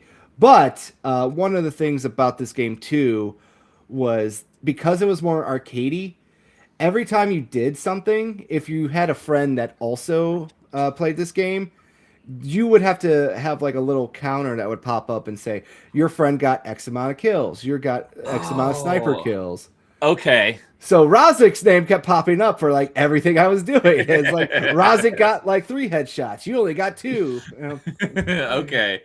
Kind of a similar thing in like the Trials games. It always friends on your friends list that have also played it. It'll show you like their stats as well. So kind of similar thing. Yeah, and like right here, so you get to accept something, and then it'll change up the story. It'll add points to your difficulty, but they have like some basic ones that were okay. The ones I hated were the timed ones, like run through the level and try to get there before the gas bomb goes off or before the mortar shells go off or something like that. I don't like those ones. I don't like being timed and forced to rush through something. Yeah, personally, I totally understand. It's not exactly for me as like my favorite one. That's why I don't like games like Majora's Mask and I was just gonna mention that's the main reason why a lot of people don't like Majora's Mask is because of the time limit. And Dead Rising too is another one. I just never played that one, but I know that it has a time limit. Yeah, I'm just a slow. I like to explore and piece of candy it so hard. But there are other ones where you don't get that much ammo. So you got to make do with like just limited ammo and try to kill them with like melees and chainsaws. There's ones where you just only get to have pistols, so you got to fight them with just pistols. Yeah. I like those additions because they add a little bit more to the lore story. because they tie it in where it's like the characters will be like, "Oh, we were crossing the bridge and we just had no ammo. It was a struggle to get through this bridge," or we ran out of ammo and just had to rely on our pistols and a shield or something, or we only had to use grub weapons and Okay. stuff like that. And generally speaking, like I said, the gameplay felt more arcadey. Unlike the other Gears games, you don't get to actually choose multiple weapons per se. It's you don't get a pistol and two primaries and grenades. You Okay. basically just get one weapon, one secondary weapon, and grenades. Okay. So you basically have one less weapon slot. You have one less weapon slot, and the control scheme is much different than from the regular Gears games. So, like the D-pad is used to switch, it's actually the Y button in this game. Okay, so it goes with kind of a bit more of a standard first-person shooter control scheme. Yeah, so that's why it plays more into the arcadey side of it too. And Does X reload, or is it still on the right bumper? it's on the bumper, yeah. That Okay. stuff is still there. But like I said, that messed me up a little bit more when I got to Gears 4. Spoiler alert, that's the next game I'll talk about. Because I kept trying to change weapons with Y. I'm like, no, we're playing real Gears now. I forget what does Y do in regular Gears. It does. It does Is it something. the one where it like shows you your objective? I forget. I think that's left bumper. Yeah, that's left bumper. What the heck does Y do? I don't remember. I think it does quick change, but it will only do for like the last weapon you used. I can't remember off the top of my head. I don't remember. I just get more distracted. It's not something I remember or think about. It does something, but I can't remember off the top of my head. Exactly. But generally, it was nice and fun to play as, Baird and Cole again, because I think these two are obviously fan favorites of the series, especially because you kind of learned why Baird is not able to advance much at all because of what he did during this time. Advanced like in his military career. Yeah, he actually got demoted because at the beginning of the game he's a lieutenant, but then he gets demoted to private. Okay.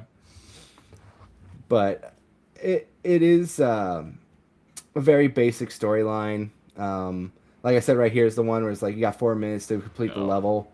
Yeah. So it just helps world build a little bit more, introduces some more characters that you never will see again.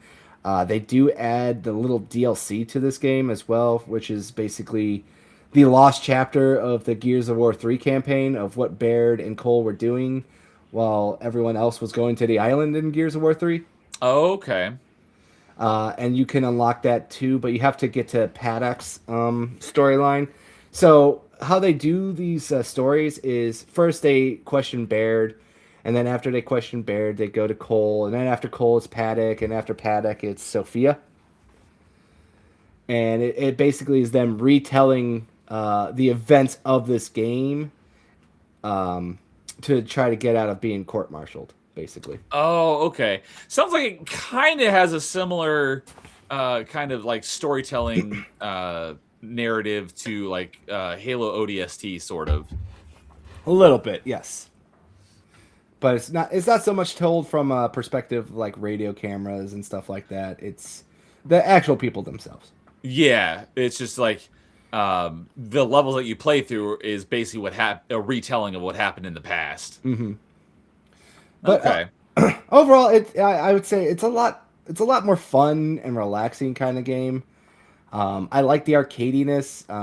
I don't think this game should be hated as much as it gets after replaying it. I was like, yeah, it's not like an amazing Gears of War like sequel or prequel or something like that, but it does a good job to being a good video game aspect in the Gears of War universe. It does a good job storytelling, and I think the gameplay is very solid and it works really well. Like I said, I think I had more fun just constantly trying to compete with Razik. That was really what it was at the end of the day, because I'm like, oh, fuck you, Razik. I'll get more headshots than you, or I'll get more melee kills than you, Razik. That was, I think, what made the game a little bit more fun. So maybe those people just didn't have friends that played the game, so they didn't get that added little extra bonus of just saying fuck you to your friends. Yeah. But The incentivizer of, oh, you got to do a little bit better. Yeah, that's really what it came down to. Was just I liked that part as much too, which I think added to the arcade feeling to it. The little tidbit of the added extra chapter also I think helped too, where I do believe it was cut content from the original game and they just put it in here as like a little nice, hey, thank you for buying this game. We're going to send Gears of War out in style before we head it up completely to a brand new studio.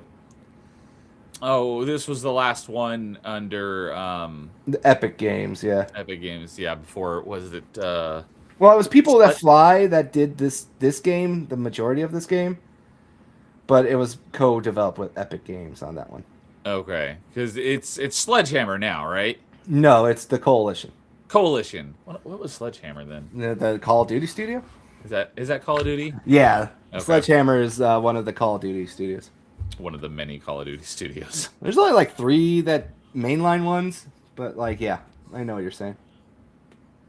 But yeah, I would say go check this out. It's not that long of a game to play. I think it's like only an 8-hour campaign if you do things, and that's without the added, extra bonus. Do I want to make this gameplay a little harder, challenges and stuff? If you're looking for a fun, I would call this a popcorn game. Get out of the winter cold or the summer heat. This is one of those games that you could take a nice little weekend to play and get that Gears fix. If you want to play probably the last 360 game that will never get ported to a modern console, this would probably be it. How Long to Beat has the main story at 7 hours. Yeah, it's not that long. It's funny that they have completion at 9.5, but looking at the achievements, it's a 60 to 70 hour completion.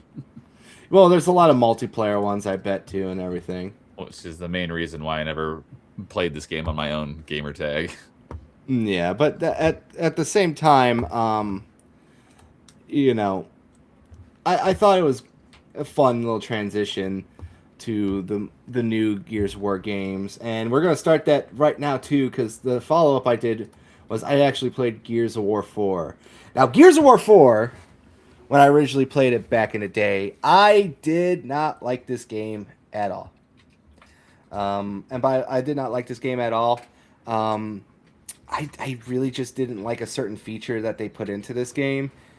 And, I haven't played 4, so I don't know. But after replaying it, I gotta say my opinion has changed a lot on Gears of War 4. So obviously, what you're seeing right here is a throwback to the Pendulum Wars, and it starts off with basically the Coalition raiding the UIE to get the specs for the Hammer of Dawn. Okay. So I will say this. I originally played this as an Xbox One title. So it did not have 60 FPS. But I replayed this on my Series X, which does have FPS boost. Ah, okay. So it did play and look a lot better, too, because it got a little bit of graphical bumps. It does not have a native Series X and S enhancement. But it does have performance boost and stuff like that. Yeah, that's a nice, just a nice little enhancement. Yeah, and the first couple levels of this game, obviously, it starts off with, as I said, this one, and then the next one is E-Day. So you can play as other favorite characters like Private Kim or Captain Kim. I forget, Lieutenant Kim. Lieutenant Kim, yeah. I couldn't remember, but like it goes into the House of Sovereign in the first game that you run into and you have to defend, and then it cuts basically back to modern day after the Pendulum Wars are over. Well, then it goes to the final one is Gears 3, when you have to hold off a giant locust swarm that's been lambent. Lambent. Yeah, lambent form at the little fortress that you go to get the sergeant. The general. Okay, so this one takes place over a wide span of time frame. Just the first level, basically. Oh, just first level. Okay. Yeah, they do an homage and a tribute to the history of Gears for I think newer players. To be honest with you, who is this that you're playing as in the first Random level? Gear. Okay, That's this what looks it is. like generic character. Yeah, generic Gear. So like the first one is like you're doing a mission with Dom, here to get the Hammer of Dawn specs. The next one you go with Captain Kim or Lieutenant Kim, and then after that it's you finish it off with the general holding that fortress where you fight the berserker, the mutated berserker. Okay, In Gears so 3. that's all basically one level.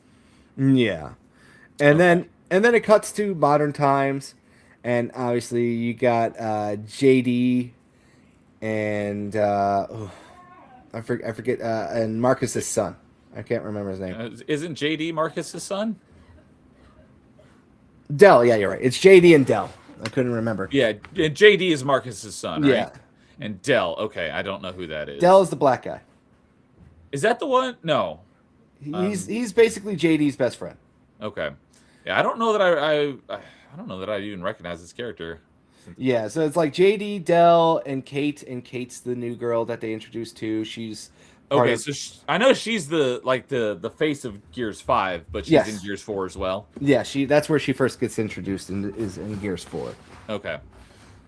And like I said, then you got like your basic, like I said, you got JD, Dell, and Kate. Those are like the three caballeros, basically, Those are the ones that you're going to be dealing with a lot, with like a couple interchangeable fourth characters, Her uncle is one of the characters, and Marcus comes back later on as well. But the whole storyline basically here is how they are going to reestablish, the big bad threats, obviously, because you defeated the Locust.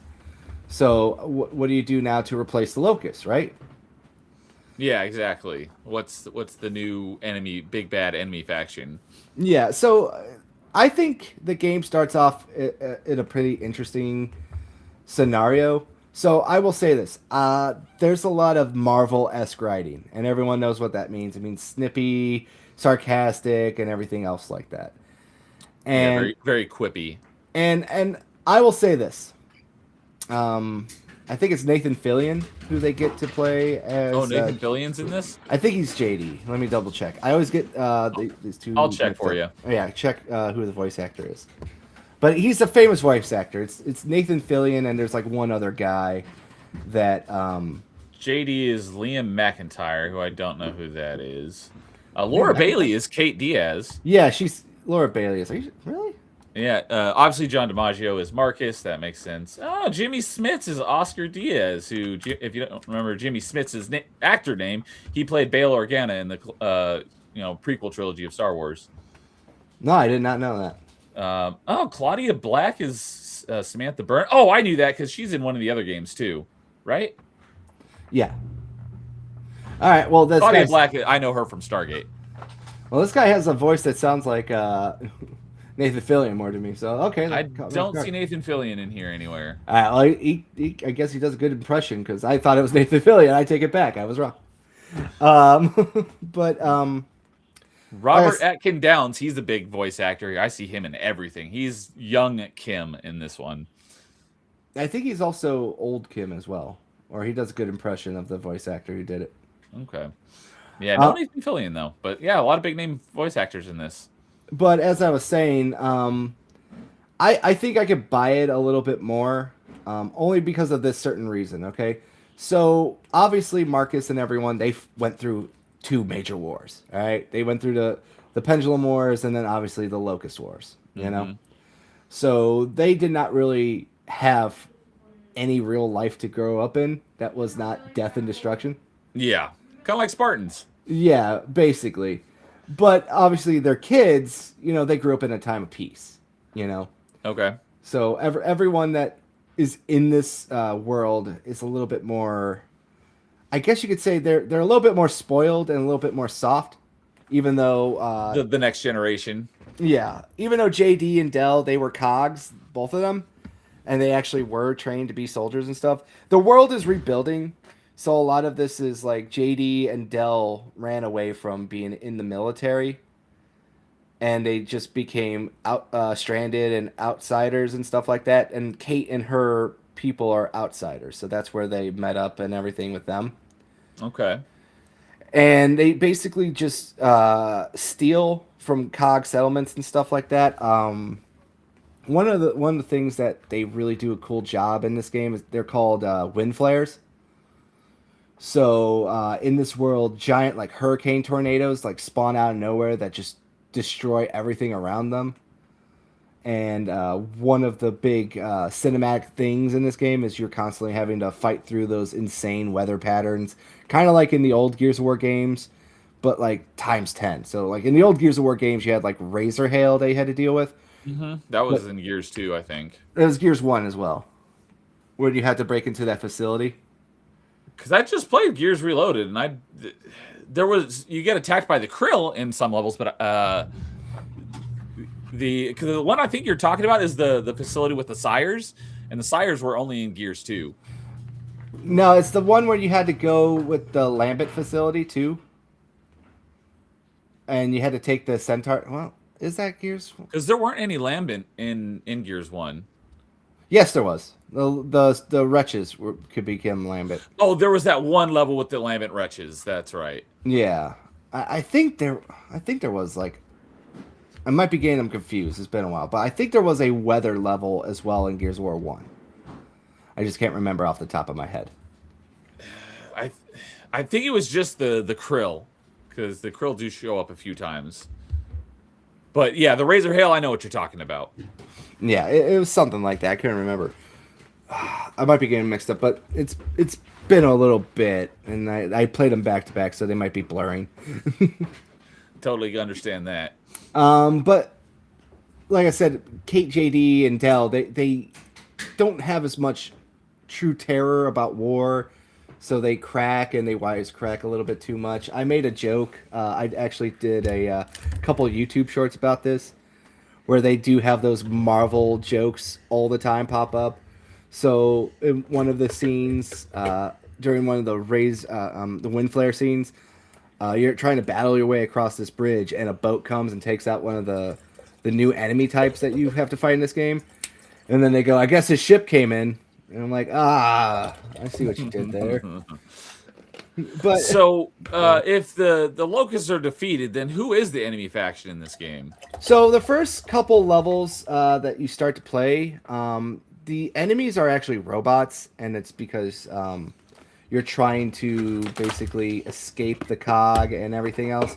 And then the big reveal at the end of the level is that cog settlements are going missing. And you're like, oh, well, I don't know what's going on here. We're not taking them. So they kind of blame the outsiders and the stranded to basically say, like, oh, you're stealing, you're killing all these cog settlements and robbing them of all their resources. And then later on, what happens is these other creatures come out of nowhere, and I think they're called leapers or something like that. I can't remember the exact name, but they're giant like pod creatures. Like they suck you up, put you into like giant pods and everything else. And Because this is Gears 4 we're looking at right now, right? yeah, like I said, this is the first couple levels. Okay, because like that's a corpser, and that's locusts. Yeah. Let me see here if I can just like bring it up here. So there are some locusts do still exist then. So what happens is like you see these like red pods that he's running by, right? Like they're all going to be right over here and stuff like that. Okay. So what it is these leapers are capturing people, and they're turning them into basically proto locusts. Oh, okay. Gotcha. Yeah. And the reason why, and I think this is pretty cool, and this is what I actually liked about the writing. The proto locusts are being controlled by locusts who did not die after the end of Gears 3. Okay. So what happened was they went into basically a giant chrysalis state, and basically went into these indestructible pods. And then after that, all the locusts, after like I think 20 years or something like that, they have finally emerged from their pods, and now they're trying to find a new queen and start a new locust revolution. Because you'll run into old faithful enemies in like a crystallized form. So you'll run into like broombacks and everything make a reappearance, but they're all covered in crystals and stuff like that. And a lot of locust guys have like crystals and stuff on them. They're called scions now, and they will power up the locust newbies because they're basically taking humans and stuff and turning them into locusts. Okay. So because they don't have enough of their own numbers, they gotta convert humans into locusts. Yeah. So these little types that you see running at you, they're called juvies, Okay. and they're basically the humans that went through the transformation process and have become little juvies. And then what happens is they'll go into like a locust hole, which is like a little hive in this game, and then it just rapidly mutates them into full blown locust in this game. Okay. So they can basically transform basically right in front of you. Yeah, and then there's like the veteran locusts who survived the initial death after Gears 3, and then those are the scions, and they're covered in crystal, some of them, and they give attack boosts and stuff like that. It's pretty interesting how they went with the whole hive mind here, and they really did a good job, I think, with just kind of continuing the story. Now, the gameplay loop that I had an issue with, per se, overall, when I originally played it, which I didn't have an issue so much playing it now after I replayed all the Gears of War games back in like order and stuff, was that they have this thing called a fabricator, and the fabricator basically just makes a few missions into mini horde modes. Okay. So at first I thought they overused it, but after I replayed it, I was like, well, they really didn't overuse it that much. I think I was just being a little bit nitpicky with that too, because for some reason I just used to like have such a much more down opinion about Gears of War 4. Okay, so this fabricator mode, is that part of the campaign, or is that just like a side game mode that you select from the It's main in the menu? main campaign. Oh, okay. Yeah, you have to do you have to do a few of those levels where you have to actually set up a perimeter defense and stuff like that and hold off the enemy and stuff. But after replaying the other Gears of War games, I think that was me just being a little bit I hadn't played a Gears of War game in a while. And I think I was just more so just being a little bit too harsh because it was in other Gears of War games, just not as blatantly set up as this one was, you know? Okay, gotcha. Because the Fabricator basically adds a little slice of Horde mode into the campaign versus like other areas. They just added a defensible area with guns and ammo, you know? Yeah. They didn't give you like the ability to build machine gun turrets and make bombs and ammo and stuff like that at will for like a certain amount of points and stuff. So overall, the end of the game is where I think it really picks up because you get to do giant mech battles at the end of the game. Oh, cool. And I thought that was the best part of the game. The final boss is one of the Leviathans mutated into a crazy new form. And you get to fight it with a giant robot. And I was like, this is the best part of the game, you know? That's awesome. That was the best part of the game for me back in the day. I still think it is probably the more fun part about it is very arcadey. Obviously, there you get like some interesting weapon choices and interesting ways to kill some enemies. You fight a lot of broombacks too, which I think is fun. But yeah, there's not really too much to say about Gears of War. It's Gears of War. The combat feels a lot smoother. The guns feel a lot better. The story is pretty much that. There's not really too many spoilers in depth that you could get in here. You get to find out. You get to meet Baird. You meet the whole side story. The big shock ending, though, which is not really a spoiler because obviously we have Gears 5. But like the big shock ending is that Kate has a bigger involvement into who the locusts were, and that's what it is. Because she has a necklace that she gets from her mother, and the necklace has the same emblem as the locust emblem from the Gears of War games. Okay. So obviously that stuff gets more answered and in depth in Gears of War 5. Okay, I was going to ask you, have you played Gears 5 before? It sounds like Yeah. you have. Oh yeah, I got the limited Series X or Xbox One. One X, I should say, back in the day. Okay. I like Gears 5, but I'm not gonna go too much into it because it's been a while since I played Gears 5. So I can't tell you how I feel about it now. All I will say is this: I thought this game was a lot better than I remembered it. I definitely feel like I was way harsher on it back in the day than I am now. I do think people should go back and give these two games in particular, Gears of Judgment and 4, a lot better chance. So like right here, this scene, you'll see right here. Now they're Oh, going he to just mutate. buried in, and now he's Yeah, going to come out stronger than he was. yeah. Like you'll see it right now. So the Juvies go in, and then they basically get hyper evolution, and then they basically become like Locust 2.0. So like, It's a Uruk-hai being born for Saruman's army. basically. But yeah, like I said, if you haven't played these games, you should, especially if you have Game Pass. You know, one thing I will say though, 100 gigs. It's 100 gigs for data space Gears of War 4, and it's insane. Yeah, Gears 4 and 5 are harsh on the hard drive. Mm-hmm. Let's see here. According to True Achievements, Gears 5 is 127 gigs. And it says Gears 4 at 133. So Gears 4 is even bigger than Gears 5 hard drive space-wise. Wow. They also have a DLC add-on story, so maybe that included in that, or is that without the DLC? Oh, that's a good question. I think that's just the base game, not including the DLC, would be my guess, but I don't know for certain. Yeah. But it's talking about Gears 5 and the High Buster DLC. Mm-hmm. So, okay. Okay, and that will do it for the games that we did. Neo, have you been keeping timestamps? I do need to go back and get one from the beginning, but other than that, yes, I have been. All right, good. I forgot to ask. All right, now, Neo, I've decided that we're going to do a little bit different at the end here. I'm going to call this games to add to your backlog.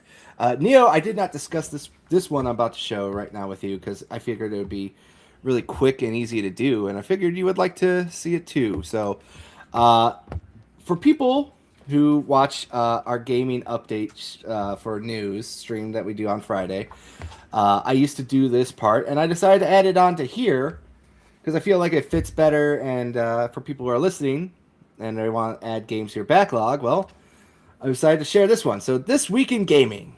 Okay. So these are the video games that are coming out for this week as of February 23rd, which was Monday. So Rainbow Six Mobile, obviously it comes to mobile. Fallout Anniversary Edition for Switch 2, it comes out. That came out not that long ago on other platforms. I've not heard good things about it. Right. But I don't know from experience. I've just heard everyone seems to have issues with it. I have been. I like Fallout 4, but I know the Anniversary Edition messed up a lot of mods, so a lot of modders got mad about it. But that happens with every update.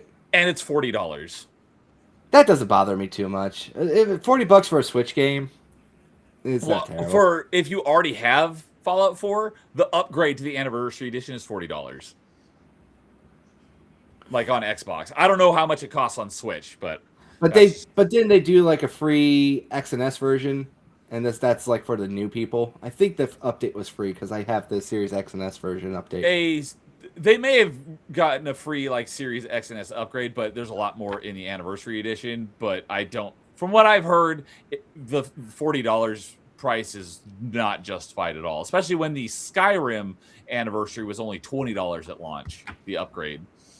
Yeah. Mike, I will DM you after the show. Because some stuff happened and I need to move yours around and just reestablish that with you. Sorry about that. My mom went to the hospital and I had to cancel and move around a lot of people, so I've been trying to keep up with some stuff. I apologize. First Squadron Phoenix. This I believe is a homage to Star Fox. I'll say, oh yeah, okay, it definitely looks like it. I was gonna say it looks like a furry shmup, but it looks with those characters, it probably looks like a Star Fox game. Oh, it looks like a cute game. I've never heard of it, but based on that box art, I would be interested to learn a little bit more about it. Yeah, it got an 8.5 from Game Informer, so I guess it's pretty good. I think this came out on PC, and a lot of people did like it. Okay. So that came out today on Switch. Reigns, The Witcher. I have no idea what this is, but it looks like I have no idea either. It's a Witcher spin-off game. Next up, we have Tokyo Extreme Racer that came out on the PS5 today. Oh, it's got one of my favorite cars on the cover, the Nissan Skyline. I love that car. I think this was a old Dreamcast game that they ported Okay, and that would make remade for. sense because they haven't made the Skyline in decades. Next up, this is a game I need to get physically for my collection. No Sleep for Data from AI, the Sumerian Files. This is, I think, a spin-off game, quasi-sequel to the AI Sumerian File games. I've heard of AI, the Somnium Files, but I know nothing about it. Yeah, they're basically like Walking Dead, Telltale games.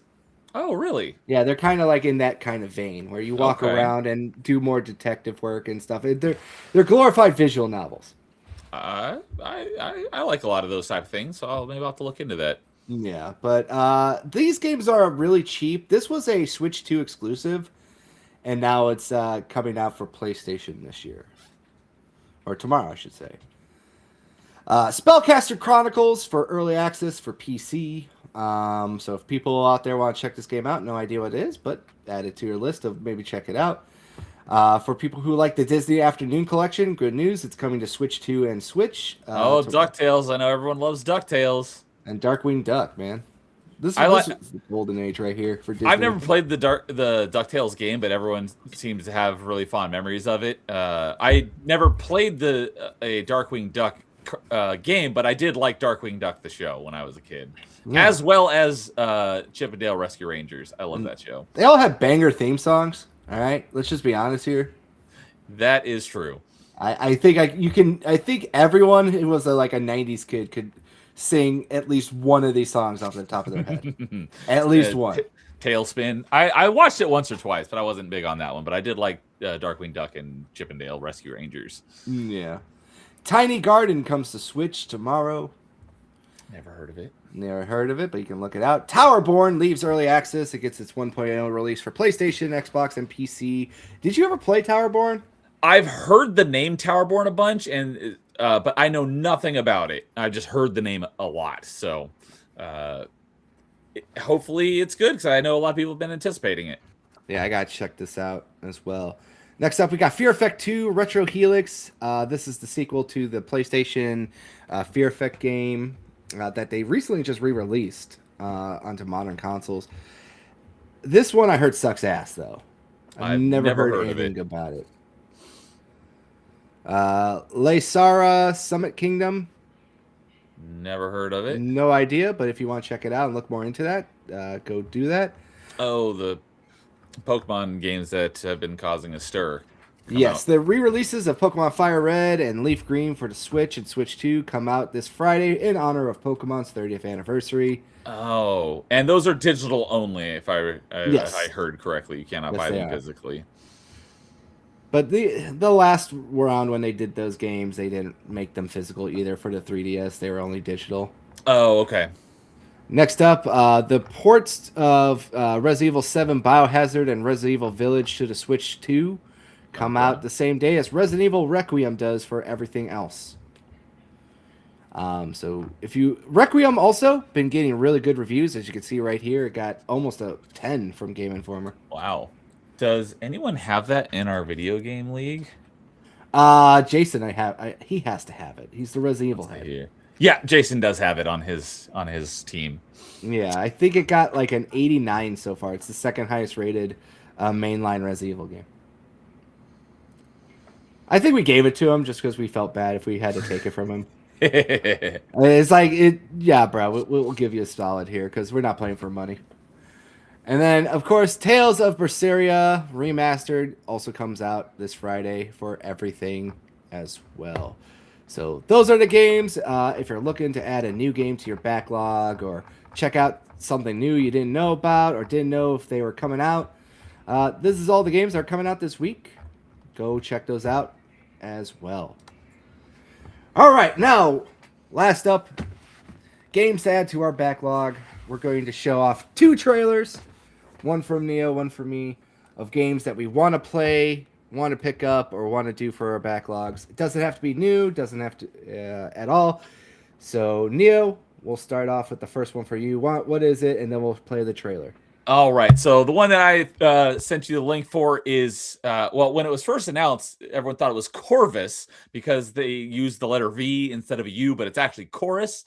I don't know, it came out maybe like 3 or 4 years ago. It feels like it was a launch title or near launch title, to be honest with you. See here, Chorus came out in 2021, late December of 2021. Yeah, so like kind of near launch title. It was a year later. And so it was funny because when this game first got announced, I'm like, that looks awesome. So what it is, it's a space combat like fighter game. You have a space fighter and you get in like dogfights and stuff, and it looks really cool. It's launched on Xbox, and then it went on a deep sale at one point. I think it's $25 full price on Xbox. It's currently on sale for $5. So it's yeah, it goes on sale quite a lot. I think I bought it for $2.99. Oh wow. Yeah, it goes really cheap. Yeah, it's been as low as $3.75 on Xbox, but so there you go. That, like $2.99. So there you go, $3.75. I think I picked it up when it was like $10, and then shortly after that, it came to Game Pass, and then it's left Game Pass, and I still haven't played it yet. But it is on my list of games to play this year, and I'm probably gonna be playing it fairly soon. But Chorus, it's a very pretty looking game, and it's got a lot of good effects and like space dogfights and stuff, and it looks really cool. I've been wanting to play this game for a long time. Yeah, I'll bring up the trailer in a second, but I just found out today Dead Island 2 is on sale for $6.99. Okay. Yeah, so if people are interested in that, for Xbox only right now. So I picked that up today as well because I'm like $6.99. Oh hell yeah! All right, but here is the trailer for Chorus. Sharing the sound. It is? Yeah, I hear it. All right, cool. I need to do terrible things again. Now we must find the Prophet and kill him. Will we finally hunt the circle? Yes. I'm done running.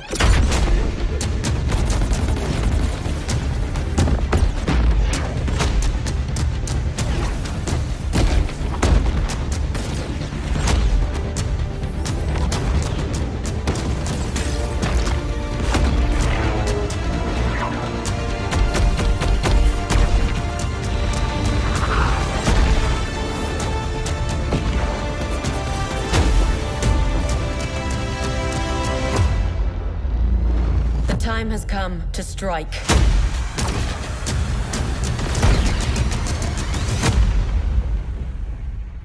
Like, this game doesn't look bad at all. It looks pretty decent. Yeah, the moment it got announced, I'm like, that looks awesome, and I just haven't gotten around to playing it yet because I love space flight combat games, which there's not, at least on Xbox, there's not a ton of them. I played a few of them that have been okay, but this one looks like it has the potential to be way better than any of the other ones that I played. Yeah, it's been on my to-do list as well for my backlog as well. I just, every time I go like, it just gets shoved back there. It's like, oh, I want to play that game, and then something else comes out. It's like, ooh, piece of candy, and then look at where we are. It came out in 2021, and now it's like 2026. So it's like 5 years later, still haven't got around to that problem.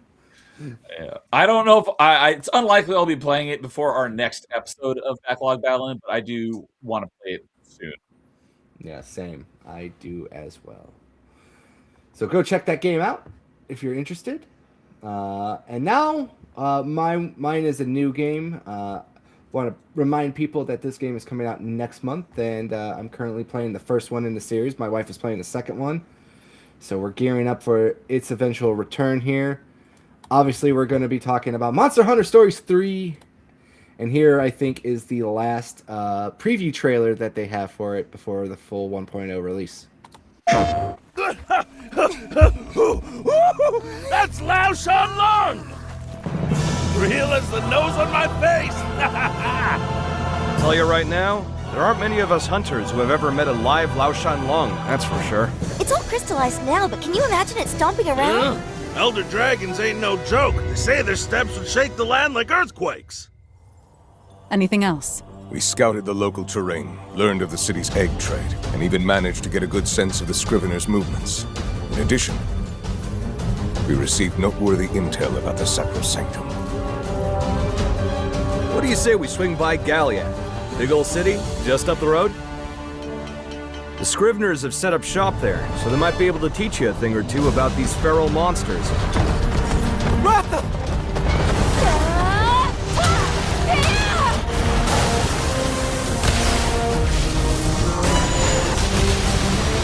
Let's go, Dee! Yeah! There's something out there beyond anything we can imagine. And that something is the source of the encroachment. That's my hunch.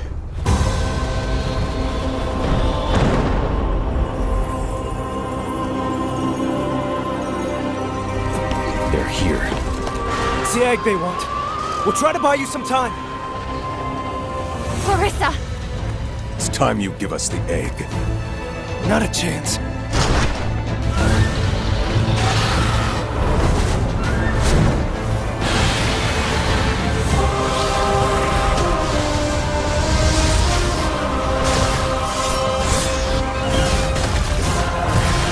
If Mother truly intended to save the world, then it's my duty to pick up the torch and see it through. Go in strength. Go forth as a rider, head held high. Do me proud. I'll see you soon, Father.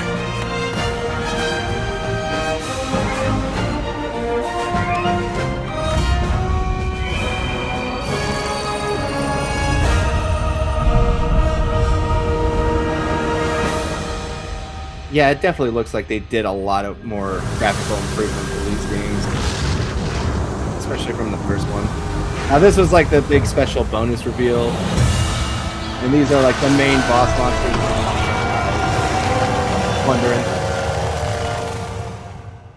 and yeah, there you go. So the way they cut that trailer, it made it look like he's like, "I'll see you again, Father." It's like, oh, the cat's his dad. That's the first video footage I've ever seen of any of the Monster Hunter Stories games. So, because it has a very different art style, because it looks kind of like Breath of the Wild, Tears of the Kingdom with the cell shadedness compared to like the mainline Monster Hunter games. Yeah. What is the gameplay like? Is it? They're turn-based RPGs. Okay, I was gonna guess. Is it kind of Pokemon-esque? A little bit. It's more of a monster tamer than Pokemon. Okay. So, Monster Hunter proper, you play as hunters, and you hunt and rebalance the ecosystems. Versus Monster Hunter Stories, you play as monster riders. So basically, the difference is you don't hunt the monsters. You're partners with them. Okay. And then it becomes like a turn-based RPG where you basically still have similar Monster Hunter mechanics of every time you beat a monster, you can make armor out of their pieces, and on top of that too, you can make weapons out of their pieces. But in this game, you can also track them back to their dens, steal an egg, and then raise it to be your partner monster. Okay. Yeah, they're more fun for like people like my wife, I would say. Whereas like they love the Monster Hunter, like monsters. Like they love the spectacle of like watching like a friend play. Like for me, it's like I'm the guy who goes out and I'm hunting these giant monsters in these epic battles, and my wife's watching. She's like, "Oh, that's so cool." But at the same time, she could never stand a snowball's chance in hell to actually try to play these games, you know? Yeah.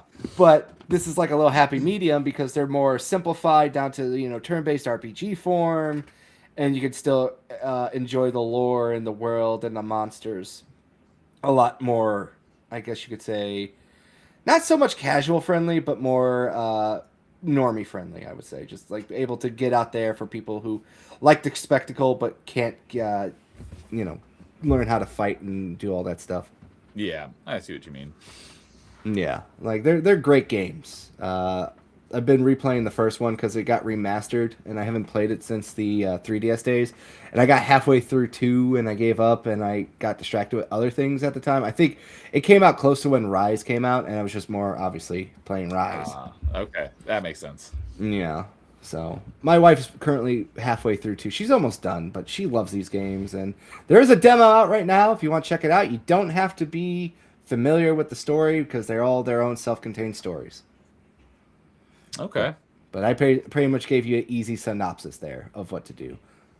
But a lot of fan favorite monsters were in there. The woman that was riding that T-Rex that put its tail in its mouth, that's called a Glavenus, and it's basically a crazy juiced up T-Rex that has a blade tail, and it like will bite its tail and shoot fire on it to make it super hot and like just slice you with a giant like heated blade. It's pretty cool.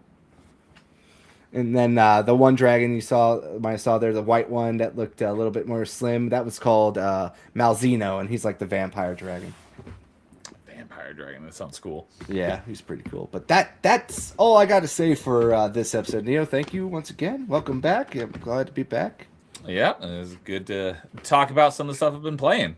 Yes, for sure. So, Neo, why don't you give yourself a pat on the back and an outro, and we'll get ready to go. All right. So, yeah, always good to be on here and talk some video games. So I got one more stream this week, tomorrow night, with another episode of Open Mic with a channel guest debut, Max Smalls. I met in Discord, and we had, kind of hit it off. So we're going to have an open mic tonight or tomorrow night, and, see where things go. And so it'll be a fun discussion. I will be off all next week because I will be out of town on a trip of a lifetime snowboarding in the number one place that I want to go snowboarding up at Whistler. So I'll be in Canada next week. Oh, there you go.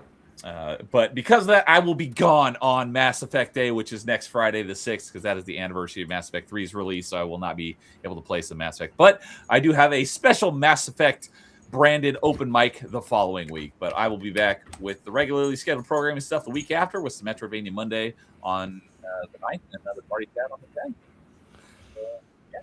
10th. You're breaking up there, Neo. I was saying the week after next, I'll be back with all the regular stuff. Metroidvania Monday on Monday. Not sure what I'm going to play yet, but party chat. We'll go again. That following week. Okay. Cool. All right, perfect. As for myself, we will be back tomorrow night with Jay Bongo as we do another episode of Legacy Loading, as we sit down and we talk about the great gaming crash of the 80s, as well as probably talk about a little bit of modern game and how some people think we're crashing right now and so on and so forth. Can't wait to have him on. He's a fun guy to have on Party Chat. Seems to be a really fun dude, nice, honest, level-headed guy, which I like. And since we had to cancel about like 4 fucking times doing the show, it's finally happening. So happy about that. Look forward to catching that one replay since I will be live at the same time. No problems there. And of course, we will be back this upcoming Friday. Mr. Angry Canadian me will be doing our recap for the video game news of this week. Obviously, the big one is the Pokemon Direct for the 30th anniversary of Pokemon. So a lot of stuff there. Everyone's excited about that in the Pokemon world. And I can't wait to see the 75th meltdown online this week that will occur from it for sure, because that's coming. But thank you again, Neo. Everyone, have yourself a wonderful night, and we will see you all in another 2 weeks. So have a good one.